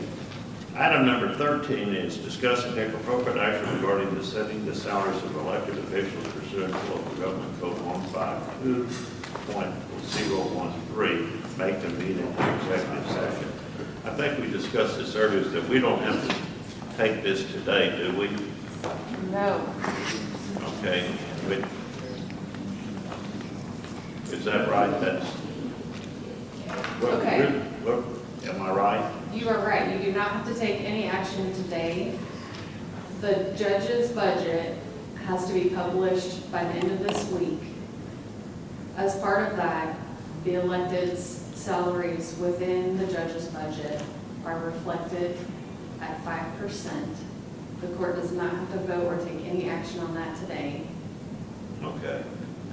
Well, I don't want to take any action on it today. Okay. So we'll skip that and go to item number 14, discuss and take appropriate action to set a proposed tax rate for the tax year 2026, fiscal year 2027. Now, you and I have been working diligently on that, late hours on my hand, but discuss that with us. Okay, so from here on out, all of these things are going to be on every court. You do not have to take action on that item today either. Okay. So I've got a suggestion for this, an item like this that will be helpful. If we could have attached a hyperlink that shows the current tax rate. We've got the certified appraisal numbers from the appraisal district now, correct? Yes, sir. So if we could provide a little bit more thumbnail sketch of what, for instance, what 1 penny means. So can you do something like that? I can. I just got that information yesterday. Yeah, I so at the know. time of this- So did we, you Yes. know, so you got it sent straight to us, but I think that would be very helpful, number one, for me up here, but also to be illustrative to the Transparent. people. So, thank you. Yes, sir. Okay, so we're going to vote on that item then. Okay, 15 now, something we have to do here. 15 is discuss and take appropriate action to set the date for a public hearing on the 2027 proposed budget and 2026 tax year proposed tax rate for August the 11th, 2026. So this is setting a public hearing date for August the 11th, 2026. You have put that notice in the papers, et cetera, so this is something that we need to vote on, correct? Yes, please. Okay, based upon that, do I hear a motion? Yeah, I'll make that motion to set the date for a public hearing on the 2027 proposed budget and 2026 tax year proposed tax rate for August the 11th, 2026. Second. Okay, motion made by Commissioner Eagle to set a public hearing date on the 2027 proposed budget and the 2026 tax year proposed tax rate for August the 11th, 2026, seconded by Commissioner Wilson. Any further discussion? All those in favor say aye. Aye. All opposed say nay. Motion carries unanimously 4-0. Item number 16, discuss and take appropriate action to provide comments to the third draft of the preliminary official statement POS and the notice of sale NOS. Yes, ma'am. Okay, so this is for full transparency. to let the court know that we are working with bond counsel and our financial advisors, Hilltop and McCall Parkhurst, and I forgot the last one of that, to draft the order for the bonds, which you will see the final orders on the August 11th court. The way that's going to work is in the morning, we'll have at the beginning of the agenda, the court will order the sale of the bonds. They will go to market at that time. The market will close within a window of 2 to 3 hours, and they will come back to court and present the offering. Okay, so that is what the POS and NOS are the actual details that will be sent out to investors to bid on. Those are living documents. They're moving almost daily with the information given to us yesterday from HCAD with the rate parameters on those rate worksheets, and all of that has been sent over. And so those are not finalized yet. These are just the versions of it with all the disclosures and all the pertinent information regarding how our tax rate is structured and all of that. That's what these documents are. You don't have to take any action. I'm just formally sharing that's where we are in the process. It just constantly changing, and we won't know actually what the bonds sell for until that day. You will see the final document for sure August 11th, but every time there's revisions, I'm sending those out to you guys. So they're probably driving me crazy with all the information, but we are discussing and making sure that those are properly worded. So in other words, to break that down, it's like the stock market. It'll be set the day that we put these out and they're sold. Yes. Thank you. Okay, we don't need to take a motion. Okay. All right, 18. Discuss and take appropriate action to pay the Patient-Centered Outcome Research Fund trust fee to the IRS in the amount of $1,753.77 from the insurance line, and direct the auditor to file the IRS required form 720-V. Yes, ma'am. We want to pay the IRS. Yes, so because we have a rich health plan, the IRS requires us to file and pay them a dollar amount based on the number of employees that were on that coverage plan for a period of time. Okay. Any discussion? Do I hear a motion? Yeah, I'll make a motion to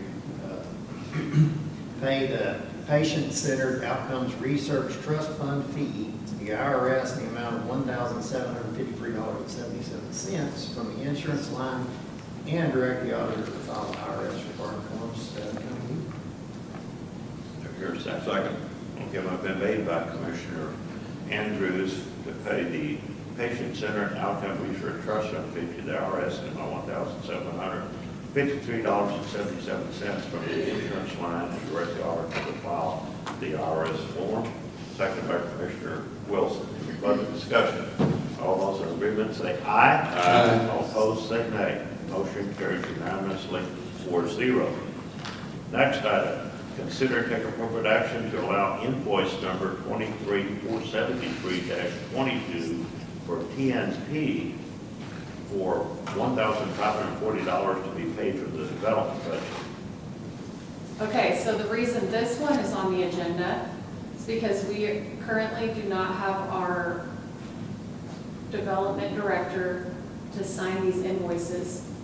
So I need the court to authorize they be paid. It's something he would normally Yes. be taken care of. Correct. Will it be a consent agenda or? There is no one here to sign the invoices. So, Okay, good. Do I hear a motion? I move that we approve and to allow the invoice number 23473-22 for TNP for $1,540 to be paid from the development budget. Second. Motion been made by Commissioner Wilson to allow the invoice number to TNP in the amount of $1,540 to be paid for the development budget, second by Commissioner Eagle. Any discussion? All those in favor say aye. Aye. All opposed say nay. Motion carries unanimously 4-0. Item number 20, Consider and take appropriate action to allow invoice number 06134-5701-05626 for $1,825 for Kimberly Horn to be paid from the development budget. Is that the same thing? Same thing, yes, sir. Yeah. Okay, good. I do have a question here. Does that match the invoice with them? Because I've got the invoice for $3,400. On this one? Where is it going? Yeah. Judge, is there a speaker on this? I thought it was, but it was Mark Drew, but it wasn't. Mark Larry was speaking on 2, and I thought it Well, was. he turned in 2 different ones. Well, he's speaking on 25. Okay. Sorry. Yeah, the attached invoice shows $34.90. Yeah, so we need to update that to $34.90. Good catch. Okay, so with that, that's the invoice number. So what is the invoice? The invoice amount is $3,490. $3,490. So that's an amendment to the corrected invoice. Hang on, the invoice number is different. It's Wood Creek RV Park. Yeah, this invoice number listed on the agenda item, so 526. This is the one that we need to do, right? The This is one the for one I Wood have. Creek RV versus. Yes, Wood Creek RV Park. Okay, so I'll amend the invoice number and the dollar figure. Okay, what's the invoice number? These.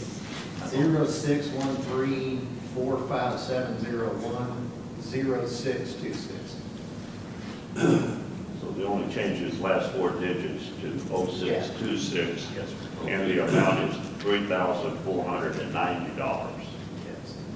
Okay, so you made a motion to pay that. Do I hear a Yes. second? Second.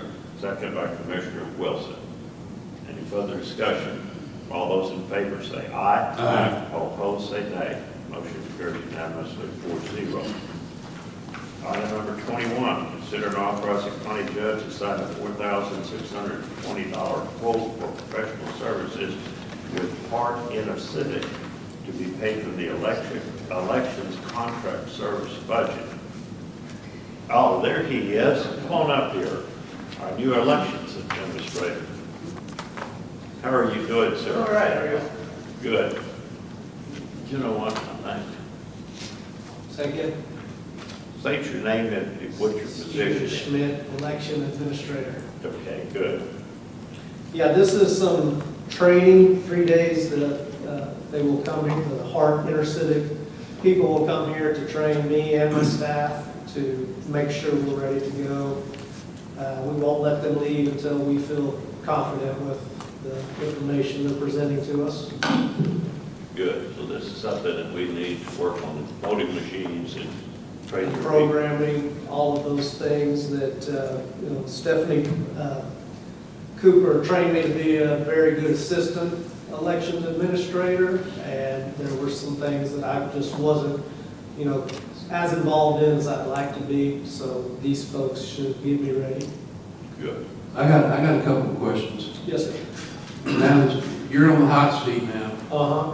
So one question I've got is, have you familiarized yourself with Texas Election Code, Chapter 31 in its entirety? No, sir. I'm going to ask you to do that. Okay. And the second question is, I've been in contact with someone from Palo Pinto County. There's a water district over there that literally there's less than a dozen people who live in Hood County. Right. That they need to have an election. Is there going to be a problem with that? No, we just got notification of that this morning. Okay. I don't know how they were trying to get a hold of us, but the communications. So you're going to take care of it? We are. Okay. Okay, any other discussion? If not, do I hear a motion? Yeah, I'll make a motion to authorize the county judge to sign the $4,620 quote for professional services with Hart Intercivic to be paid from the elections contract services budget. Second. Okay, motion been made by Commissioner Andrews to pay the Park Civic invoice in amount of $4,620 for services being paid for, second by Commissioner Wilson. Any further discussion? All those in favor say aye. Aye. All opposed say nay. Motion carries unanimously 4-0. Good luck. Have a good election, okay? Thank you. Good job, Steve. Okay, item number, now we got 22 already done, so we're not to 23. Consider and take appropriate action to approve the proposals from Mueller Metal Building and Patcom Services LLC for the grant-funded metal building at the Citizens Collection Station. Authorize the county judge to sign the agreements and approve an additional $10,270 from Fund 55 to fund the portion not covered by the grant. Yes, sir. Good morning, Judge Commissioners. So yes, the award was less than the cost of the project in this case. So we did the best we could to make it affordable by separating the building from the construction. Do you have that item, Alicia? So I think you're all familiar with Mueller Metal Buildings and Patcom Services. They're the contractor who built a retaining wall and the drainage out at Acton Annex last year, and I believe they also did the seawall, the Z-wall at the Citizens Collection Station. So again, it is a company we knew.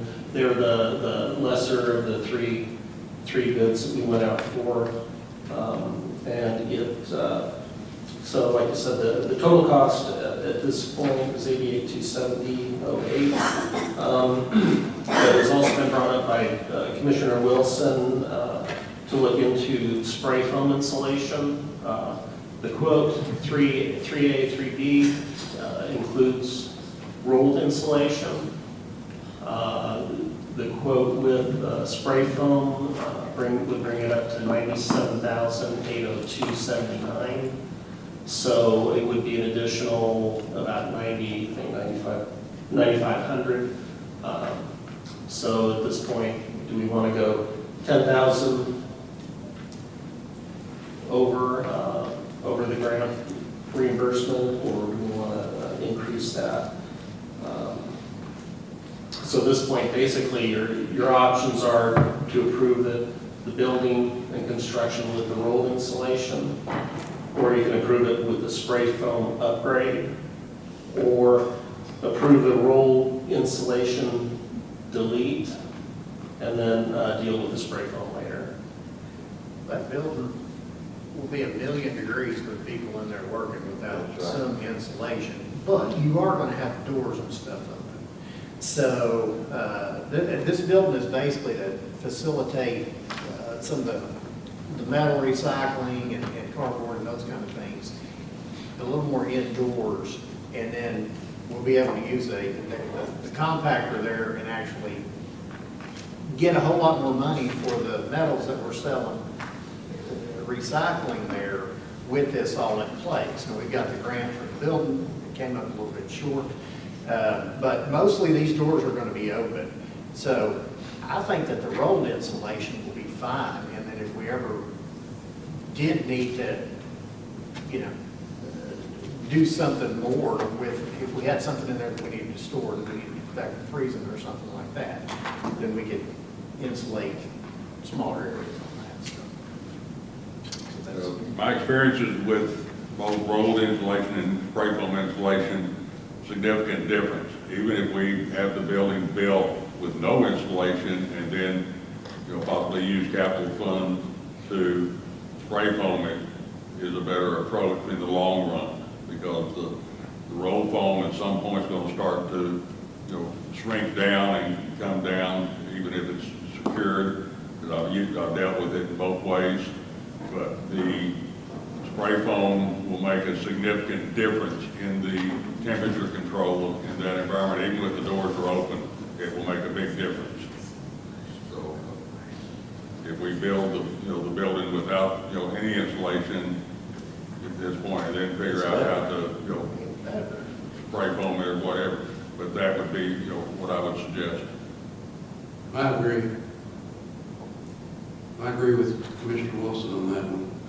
What, to use the spray foam or not do it at all and do it later? We can either do it or not put the hanging stuff on there. I do too, but that hanging stuff, I do the same thing. That foam is just so much better, it lasts longer, it's a bit better. So, all right, I'm on. I'm okay with that. You're okay with that? You're okay with the foam? Yes. So if we add in. We need to get a new quote, right? No, I have the quotes. I have the quote. I will have to adjust the document for the different dollar amount, which is fairly easy to do. So to add in, you need to approve it from Fund 55 with the addition of 20,000, or not to exceed 20,000. With the foam, with the spray unit foam. Yeah, beyond what the grant covers. The grant covers 78. If you allow us not to exceed 98 in total to do it with the spray foam. Okay. So, you want to make a motion? I move that we approve the proposal for Mueller Metal Building and Tatcom Services LLC for the grant-funded metal building for the Citizens Collection Station. Authorize the county judge to sign the agreement and approve an additional not to exceed $20,000 to allow for spray foaming of the installation from Fund 55. I'll second that.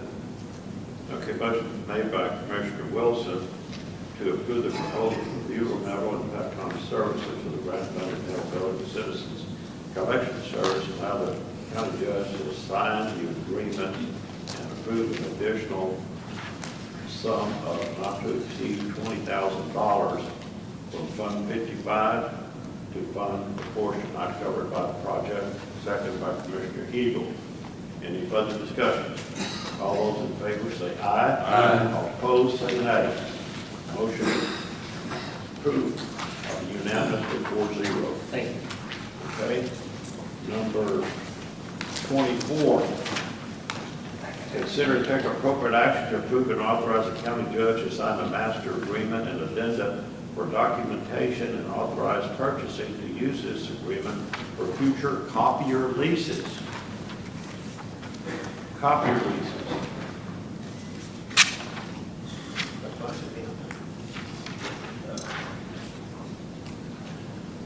Yes. So this is to approve the new master lease agreement with Documation, who was formerly Document Solutions that we dealt with for years. They do copier leases through a TIPS cooperative contract. The particular lease that's in this master lease is for the auditor's office, but we would like authorization to use the same master lease for other county copier leases. A lot of people need a new copier. Yeah, we're on a regular schedule Yeah. throughout all the offices. Okay. Okay. That, I'll make a motion to approve and authorize the county judge to sign the master agreement and addenda from documentation and authorize purchasing to use this agreement for future copier leases. Second. Okay, motion made by Commissioner Andrews to authorize the county judge to sign the master agreement and addenda from Documentation and authorize purchasing to use this agreement for future copier lease. Second by Commissioner Wilson. Any further discussion? All those in favor say aye. Aye. All opposed say nay. Motion carries unanimously 4-0. Thank you. Okay, item number 25, authorize the county judge to sign the annual renewal of the master services agreement with Assurance Medical to conduct random drug testing for Hood County CDL drivers for the 2026-2027 year. And this is where we do have Okay, a speaker. Mr. Lowry. You want to speak on this, Mr. Lowry?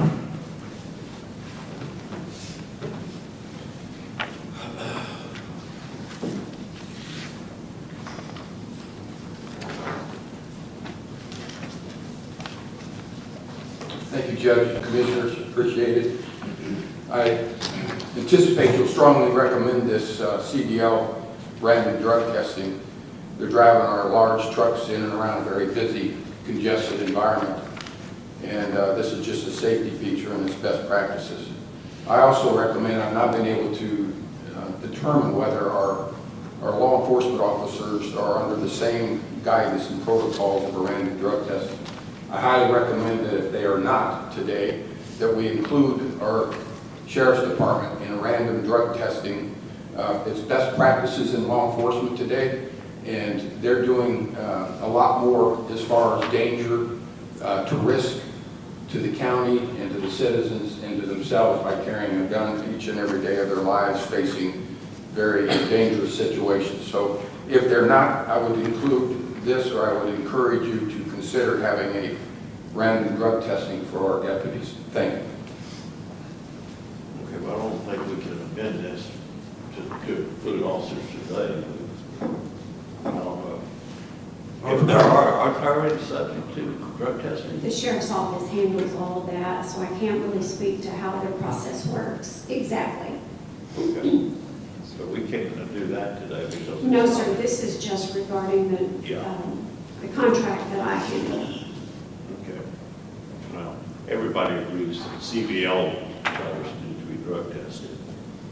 Did I hear a motion? Yeah, I'll make a motion to authorize county judge to sign the annual renewal of the master services agreement with Assurance Medical to conduct random drug testing for Hood County CEO drivers for the 26-27.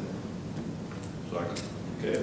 Motion made by Commissioner Andrews to authorize the county judge to sign the annual renewal of the master service agreement with Assurance Medical to conduct random drug testing for Hood County CDL drivers for the 2026-27 year. Second by Commissioner Wilson. Any further discussion? All those in favor say aye. Aye. All opposed say nay. Motion carries unanimously 4-0. Thank you. Thank you. 26, consider and take appropriate action to allow the invoice number 23473 for $1,540 to Keith Knoll and Perkins to be paid from the development budget. This is a duplicate. Same thing again? Yes, you can pull this item if you wish. Okay. Do I hear a motion? Yeah. Maybe we pull this. I move that You moved? Yeah, we've already. as far as we've already done, that's what I thought. I get it. That's when we changed the number on Well, it was the one before that. stack This is T and P. That was. on item 20. That was, Well, we've already done that. I stuttered because I thought I'd read that same invoice stuff. I have. Yes, that's sir. the, that's the duplicate of that, I think. Good, so we will skip 26. 27, consider and take appropriate action to approve the policy requiring all terms and conditions, including those referenced by embedded links, be attached to any document being submitted to the court for approval and signature. Good morning. So at the last regular Commissioners Court, I was directed to return with this policy.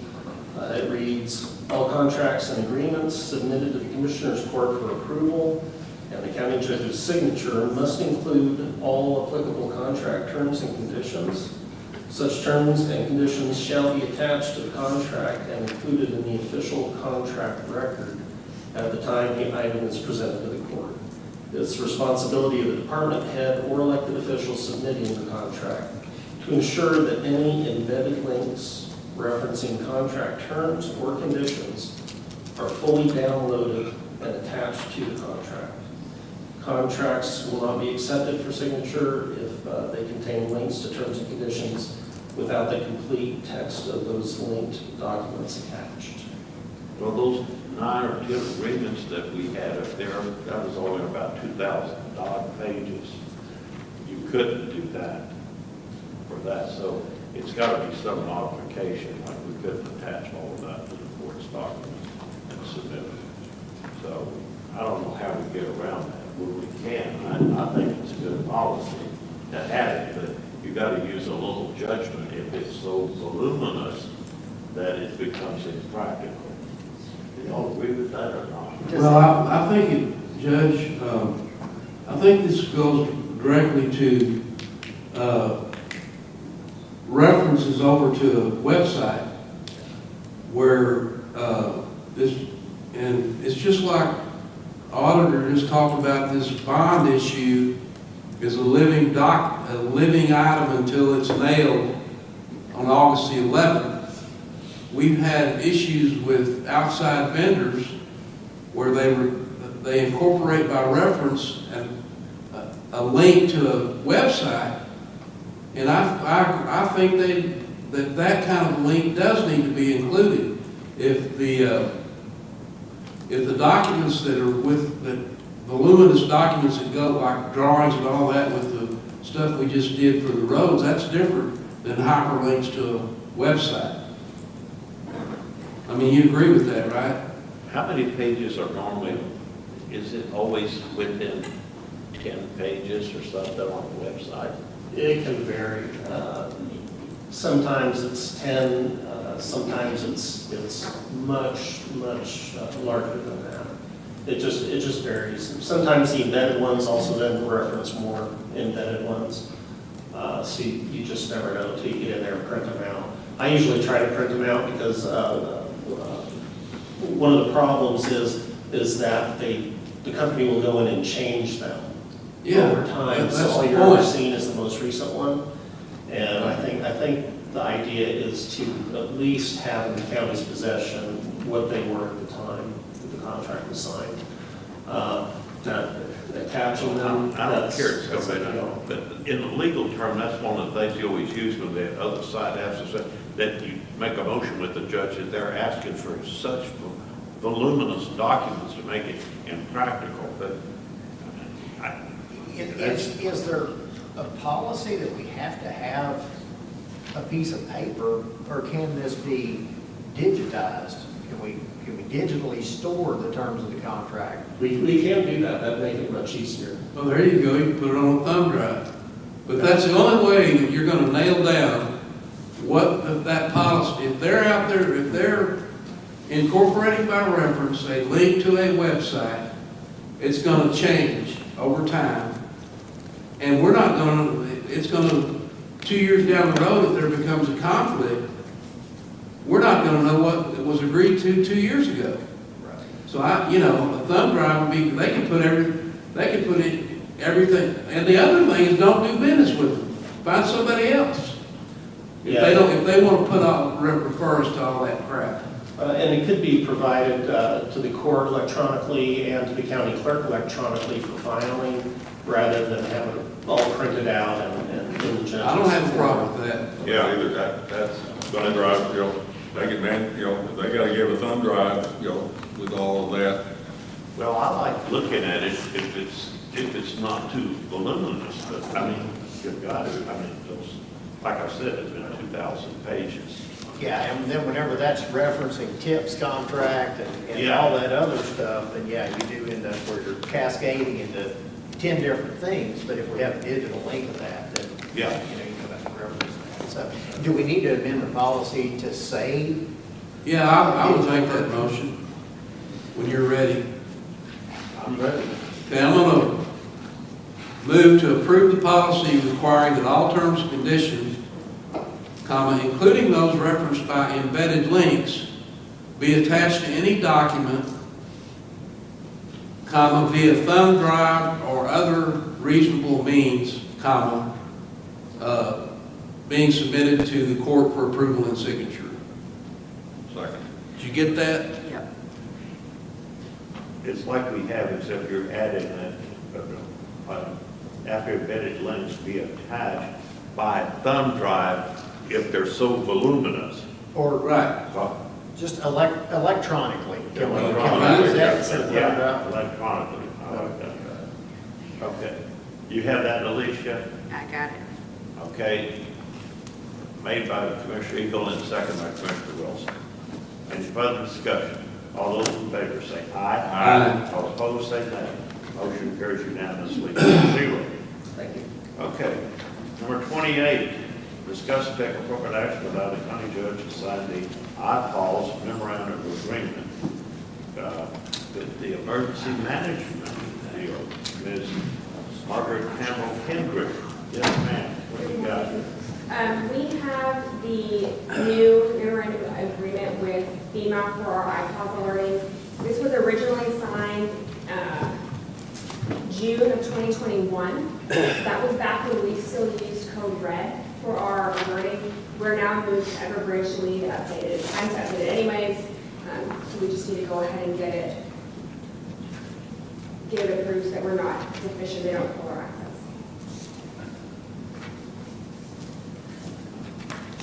All right, anybody have any questions? You know what, you ready to make a motion? Yes, sir. I'll make a motion that we allow the county judge to sign the IPAWS memorandum of agreement. Sorry, motion been made by Commissioner Andrews to allow the county judge to sign the eyeballs memorandum of agreement, second by Commissioner Wilson. Any further discussion? All those in agreement say aye. Aye. All opposed say nay. Motion carries unanimously 3-0. Thank you. All right, thank you. Okay, item number 29 we got, so this is item 30. Discuss and take appropriate action to approve options provided by Hub International for the Hood County employee medical and vision coverage for the 2026-2027 year. And we've got our illustrious brokers back up here. Okay, y'all gonna come up here to the podium? State your name. Oh, good, you got it. State y'all's name again. I'm sorry, I just. Yeah.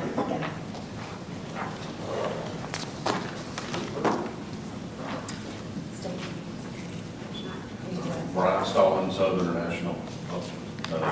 Brian Stallings, Hub International. Daniel Anderson, Hub International. Okay. Okay, guys. Who's speaking? Nathaniel? I'll speak. Trying to get this thing up there. Working on it over. She's working on it. Oh, okay, she is, okay.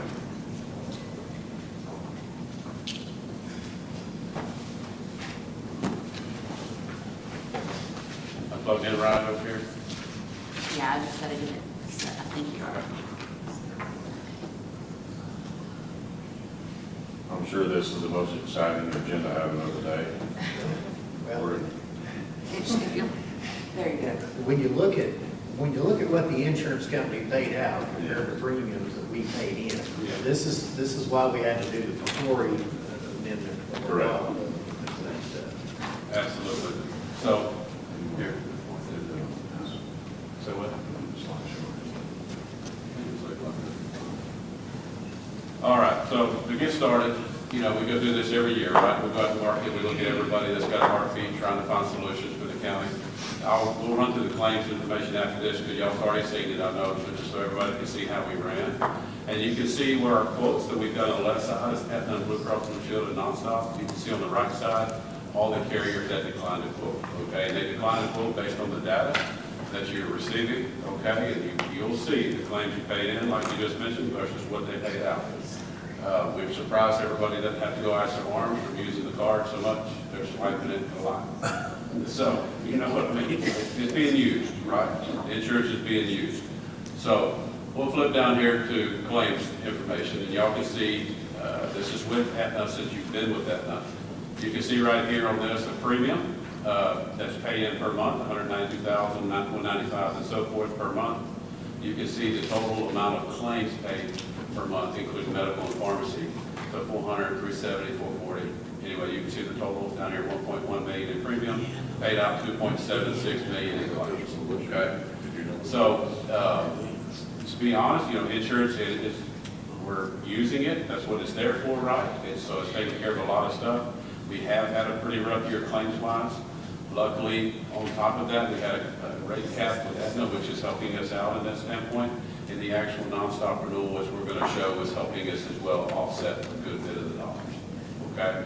But overall, in general, when you look at the market, any carrier that sees this, they're going to be like, we're running hot. Okay? Really, really hot. All right? And so it's a very fair renewal comparative to what it could have been and what we're seeing across the market right now. Okay? Just to give y'all some relevance, TAC did quote, declined to quote. This was the first year they're giving out 20% increases a lot. They had to pull $7 million out of their reserve. Blue Cross lost $2 billion last year. They either sold off a part of their other business to recoup some more money that they lost. Average renewals this year are just bad. The worst year in 20 years since we've been doing this, okay? So that just gives you relevance, not counting how hot we're running, okay? So we want to go ahead and show you the end of curative. I can zoom in on this, so you can see before we move, run out right here. So the last 2 months we're at 354%, 415% to go with the Aetna claims, right? And so it's been utilized. Hopefully, starting this next year, will improve and claims will improve, and that just happens sometimes. We've got groups like this for a couple of years. You just have a rough couple of years, and then it can turn around and go back the other direction. Every year is a different year, right? So we'll see how it goes, and we'll track it every year over year. But we're lucky to have the offer that we've got based on the data that's out there, okay? We'll start with this. Go back to this a little bit. So this is just your current plan designs, how they are, versus your renewal, okay? And you can see the change in rate. This is all in with both Aetna and Nonstop over here on the right. Okay, and this is the Aetna rate by itself. So Aetna had a rate cap on the renewal, and that's how we were able to maintain these rates. And then Nonstop and renewals included got to that rate. The other quote, just so y'all know, to make this simple, we did get a quote after TAC declines. TAC is the opportunity purchase quote with Blue Cross Blue Shield.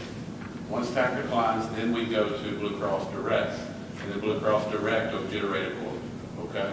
So if you look at the pricing on the Blue Cross Direct, for the same plan that you got now, it's $1,167 versus $1,038, so it's not worth considering price point wise, okay? To match like it is. And even the other options, it's not worth looking at. So we'll flip over to this page, which you've all got in a different format. This will show you what the overall increase would be and the different options that we can utilize with Nonstop Health. And they, it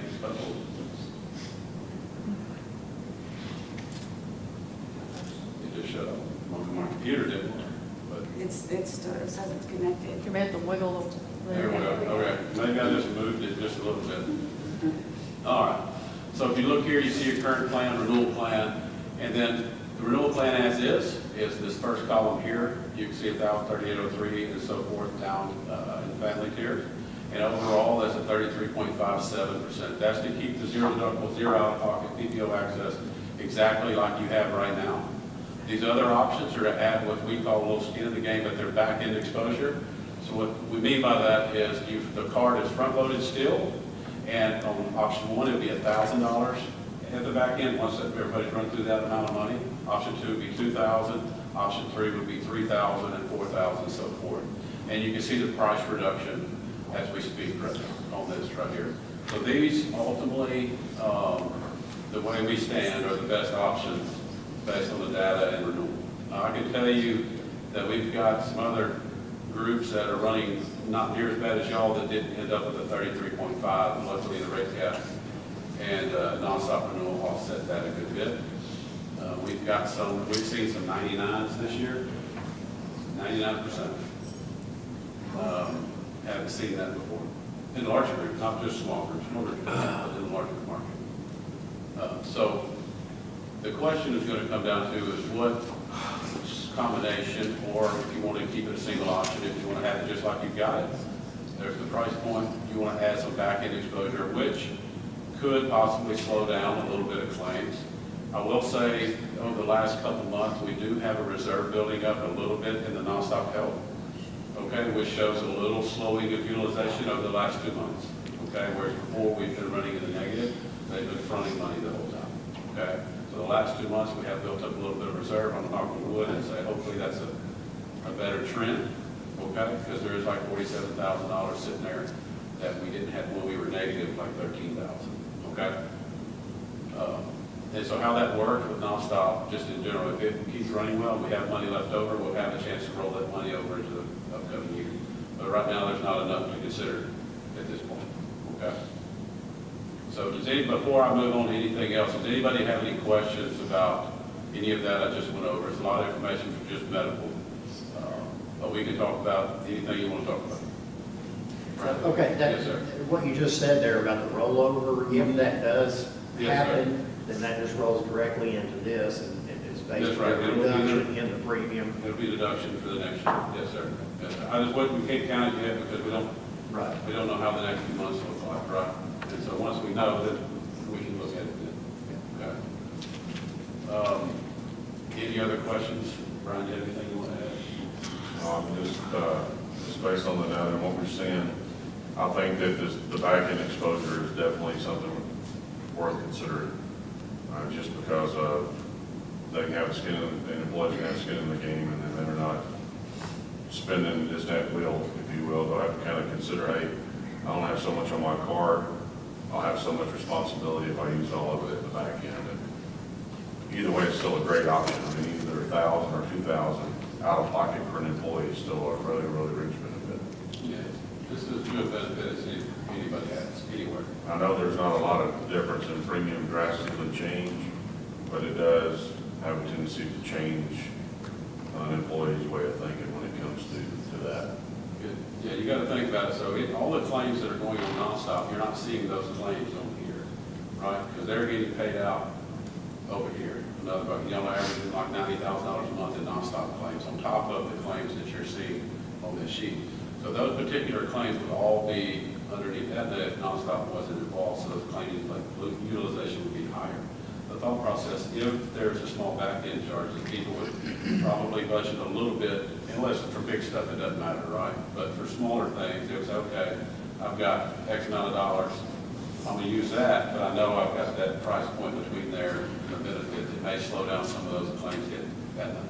But y'all had some pretty large stuff, and you can't do anything about that. It is what it is, right there. Wouldn't matter what carrier or where you were. That didn't include us.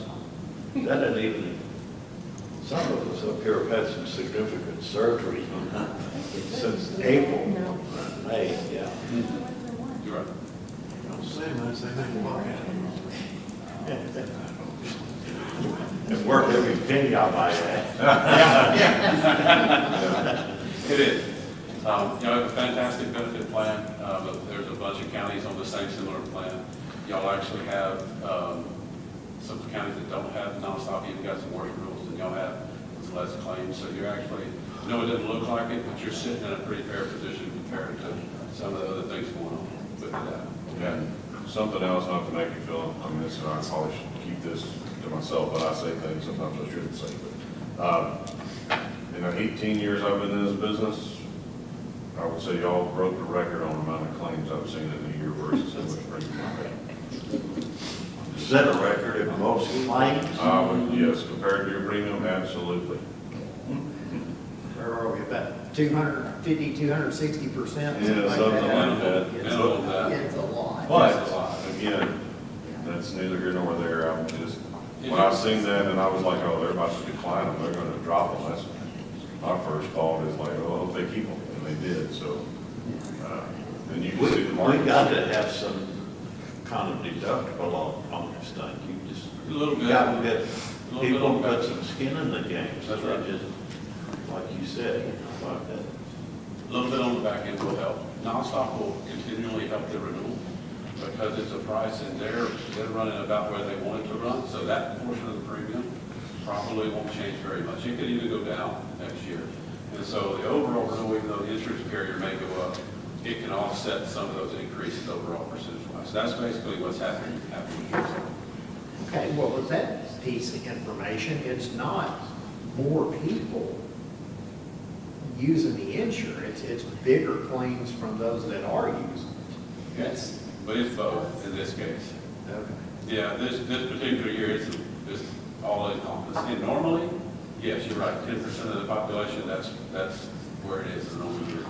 This particular, like, I've seen two groups on self-funded hit the aggregate is what it's called. Y'all would run right through it all a while back, okay?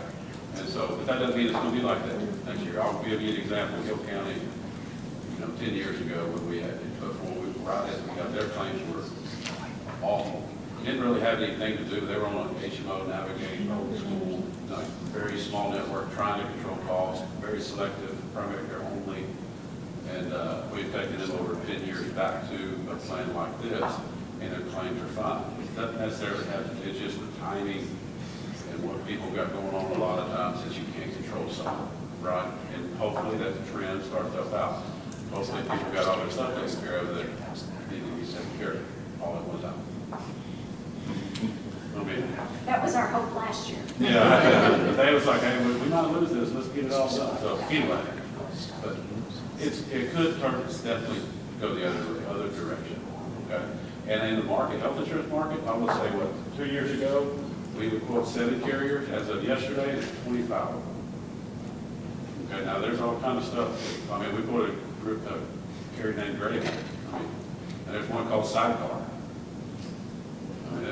I don't even know what's about to come out, right? It's just changing every 30 days. Which do y'all think, you do this all the time, which is the best bang for the dollar then? Which option? And so if you wanted to say it analytically, keep it like it is, but the problem is to offset trends a little bit, it's probably better to have a little bit of skin in the game to try to make the mind say, hey, I just. Yeah, you convinced me of that. So. Right, that's right. But without nonstop, the renewal would have been worse. I'll just put it that way, like substantially worse. Because you had a really low rate with medical, and so a certain percentage of a low rate is not near as much as a smaller percentage of a really high rate, right? And then they didn't really increase their premium hardly at all. And so it just kind of rounded out the renewal, okay? And so we don't feel like their rates will go up much at all, even next year on the nonstop side. Hopefully the claims data calms down and we're in a better position on the medical side next year, okay? So, go ahead. And then to your point, option 2 is what I moved another county to that was kind of running like y'all. We do a 2,000 back-end exposure on them, and they're trending the right direction now. Just because they have that skin in the game on that. It's 2,000 individual and 4,000 paying on the back end. Option 1 is 1,000, 2,000. So it's just one of those things where we've had discussions about it, and that's kind of where, and then we looked at option 3. So, I mean, there's different ways to do this. You can say, we'll pay for option 3, and if somebody wants something, they can buy up to the other. It's just that I think they'll jump on the option to spend $40 to get the zero out of pocket. So I don't think there's enough difference in premium to offer a dual option. I think you pick with one and stick with it. You're talking about $11 a month. It's not to make that. It's not a giant price spread, right? It's more of a thought process.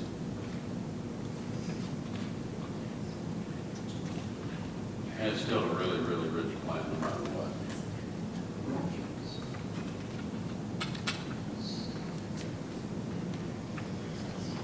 Do y'all have any questions?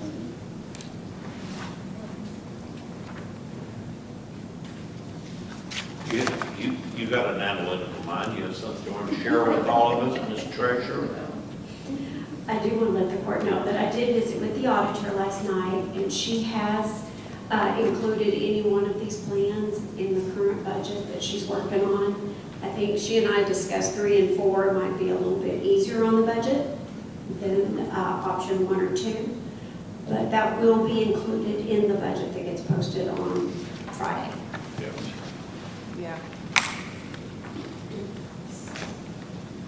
We talked about that last night too. So your budget that will be filed for proposed includes, it would get you option, we'd have to increase it just a tad to get you option 3. 3? So if you did something other, more expensive than option 3, we would have to revisit.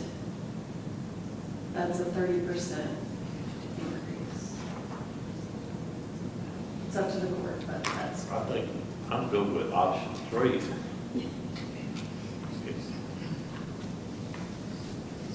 Definitely entirely up to the court. And we are very grateful for the plan that we currently have, and I'm thrilled with the renewal. that we Yeah, received. that's what I'm saying, too. I'm glad that they did it. So, option 3 is still a good plan, too. I think so. So instead of 0, what would be the deductible that they have to pay then? For option 3, they would end up picking up the last $3,000 of the $7,500 deductible. The first $4,500 will be met by the non-stop card, the Visa card. And then anything additional would be the 3,000 before Aetna picked up 100%. And that's in an account, a separate account, right? That's correct, it is.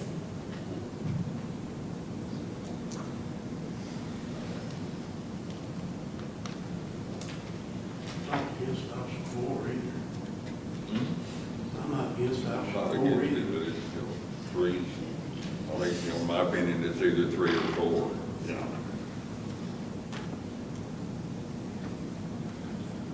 What do you say, Commissioner Andrews? Oh, he left. Yeah. No, he's there. If 3, it falls in the budget, I think 3 is where you go, because you're starting on option 4, we're starting to get a little bit, there's more on them than there is on the card.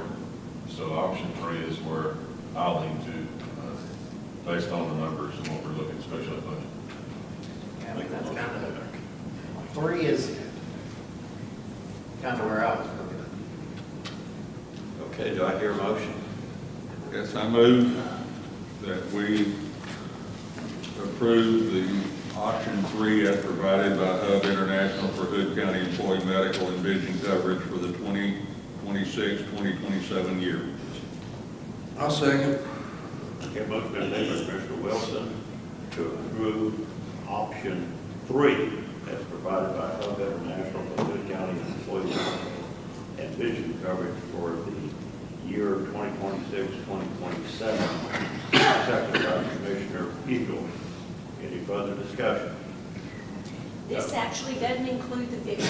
That's Just what the I medical think. plan. Yeah, it doesn't include, it does not include vision. It doesn't, they're still working on getting some rates for us. So I'll give you a brief update. The reason why we don't want to make the decision on the vision side, we've got all the tools on the vision, because that we're renegotiating Aetna's dental option, because if they can put you in a better position with vision and dental, this is the if right now, then they will take 2% off the medical rates, which would in turn pay for the dental.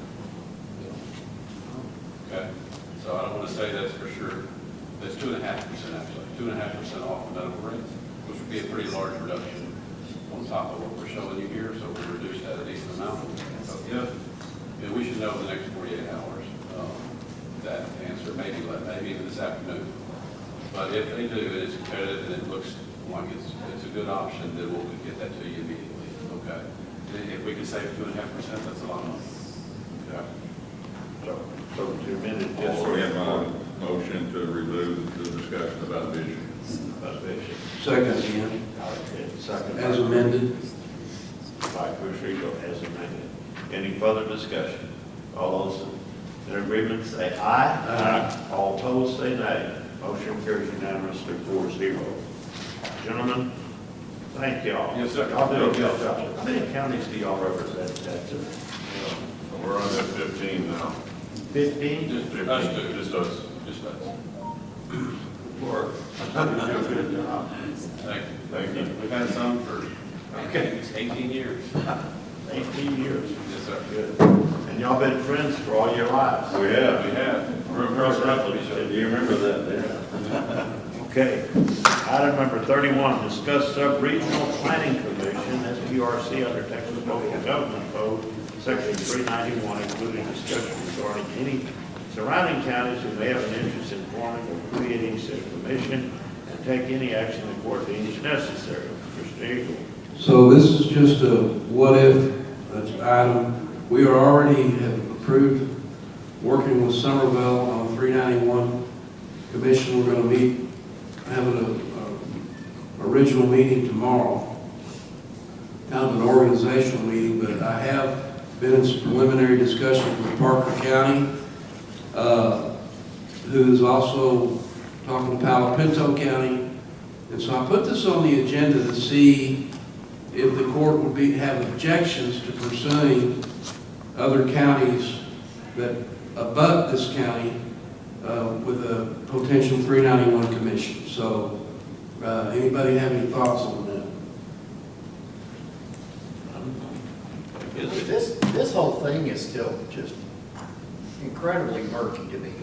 I'm still trying to get my understanding of what's going on, but I mean, with what I see so far. So under 391, it allows us, as long as we're in the same cog, it allows municipalities, as well as, allows different government entities, usually it's looking at abutting counties, for instance, to gather together and create this commission for a specific purpose, like with a development issue. With the data center issue and BESS and even solar farms becoming predominant issues amongst Texas voters, this is just a way to join hands with our next door counties to work for a common goal regarding dealing with these issues. Yes, it's murky right now, and we need to, there's a lot of work to be done, but I wanted to start out here, we did do this, we did approve going forward with Somerville to put together one of these commissions, so I put this on there to see if Parker County was interested, would we be? It's not nailing anything down other than I don't mind doing the footwork unless you say, no, I don't want to do it. Well, we did it with Somerville. If it's something that's beneficial to us, I don't see why we do it. We would be looking at it.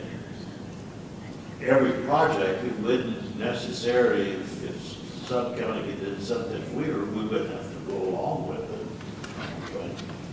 I think it's recommendations. At the end of the day, there still only will be recommendations made. Yeah. Nothing binding. Nothing binding.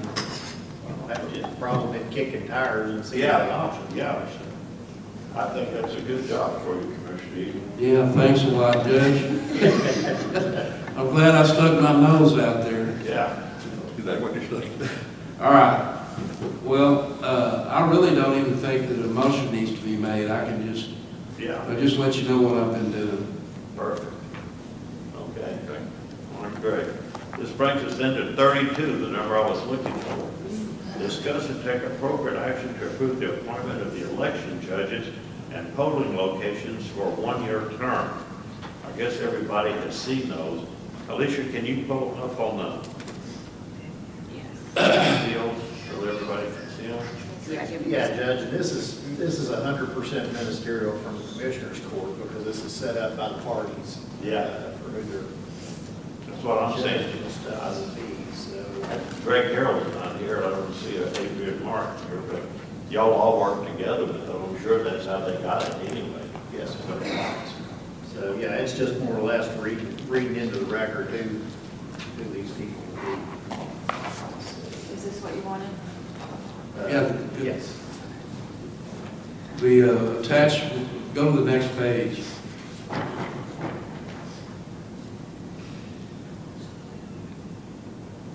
Well, that's, never mind, there's only one page with it? It says presiding and alternate judges, 2026. Well, here I can just read it. There you are. I got it right. There you Yeah, go. There it is. There it That's is. it. So that's all of them up there. So the vote centers, the presiding judge, the alternate judge, early voting judge, Stephen Smith, alternate judge. So I'll make a motion to approve the appointment of elections judges and polling locations for one-year terms as presented by the two-party chairs. Second. Okay. Motion been made by Commissioner Eagle to approve the Smith County election presiding alternate judges and voting center as proposed by the two parties, county, and is attached as Exhibit A. Second by Commissioner Wilson. Any further discussion? All those in favor say aye. Aye. All opposed say nay. Motion carries unanimously. We got that, so you guys need to sign that. That's the only thing I'm going to sign here. I signed everything else. So, here. Don't need to sign that with this. Okay, this brings us down to the consent agenda. Does any commissioner wish to question or pull or discuss anything, or do I hear a motion? I move that we approve the consent agenda as stated. Second. Motion been made by Commissioner Wilson to approve the consent agenda as stated, second by Commissioner Eagle. Any discussion? All those in favor, say aye. All opposed, say nay. Motion carries unanimous, 4-0. And once we don't have any development or road off, so this brings us down to financial. Consider certification of payment of invoice of the period of July 3rd to July 16, 2026. Over in the amount of $518,078.91. Do you approve that, Kevin? The auditor's office has reviewed all invoices and recommends payment. Okay. Do I hear a motion? I'll make a motion that we pay the bills in the amount of $518,078.91. Motion made by Commissioner Andrews to pay the bills in the amount of $518,078.91. Seconded by Commissioner Wilson. Any further discussion? All those in favor say aye. All opposed say nay. Motion carries unanimously, 4-0. And with that, ladies and gentlemen of the jury, we are dismissed. Wow. Hey, you know, you need to make that motion every time.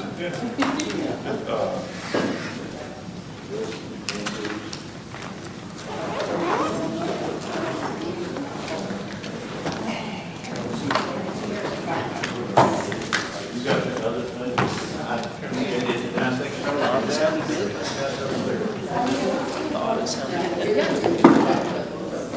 Hey, can you believe that we got this thing? Huh? Commissioner Eagle, Judge said you need to make that announcement every time. Yeah, make that You need to motion. make lunch at noon. Everybody hustles. Make that motion every time. There you go.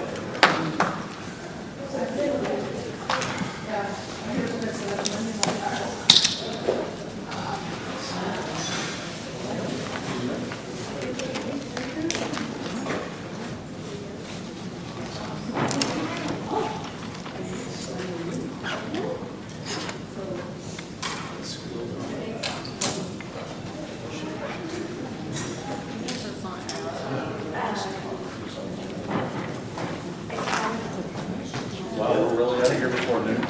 Can you? Oh, yeah, we didn't get the, we didn't get the airline. That's right. At 32, didn't that?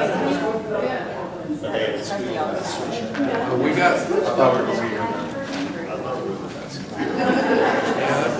is that it? We got more stuff to sign here. Tell Kevin to come back. Hey, that company that does these things, man, they start going, I mean, that's, look at the colors, when you engraved it, when you came up with that. The reason I say that is that I'm gonna take this one down and use that as a, it's a, You got More? multiple on this one. All right. oh, this is the phone number, that's got it. This is just one. Yeah, So, kind of check. for 100 coins, it's about $1,000. Is that was the first setup for the first one? For the first order. So if you order any more, they should be cheaper. Well, so if you order within 2 years, it'll be cheaper.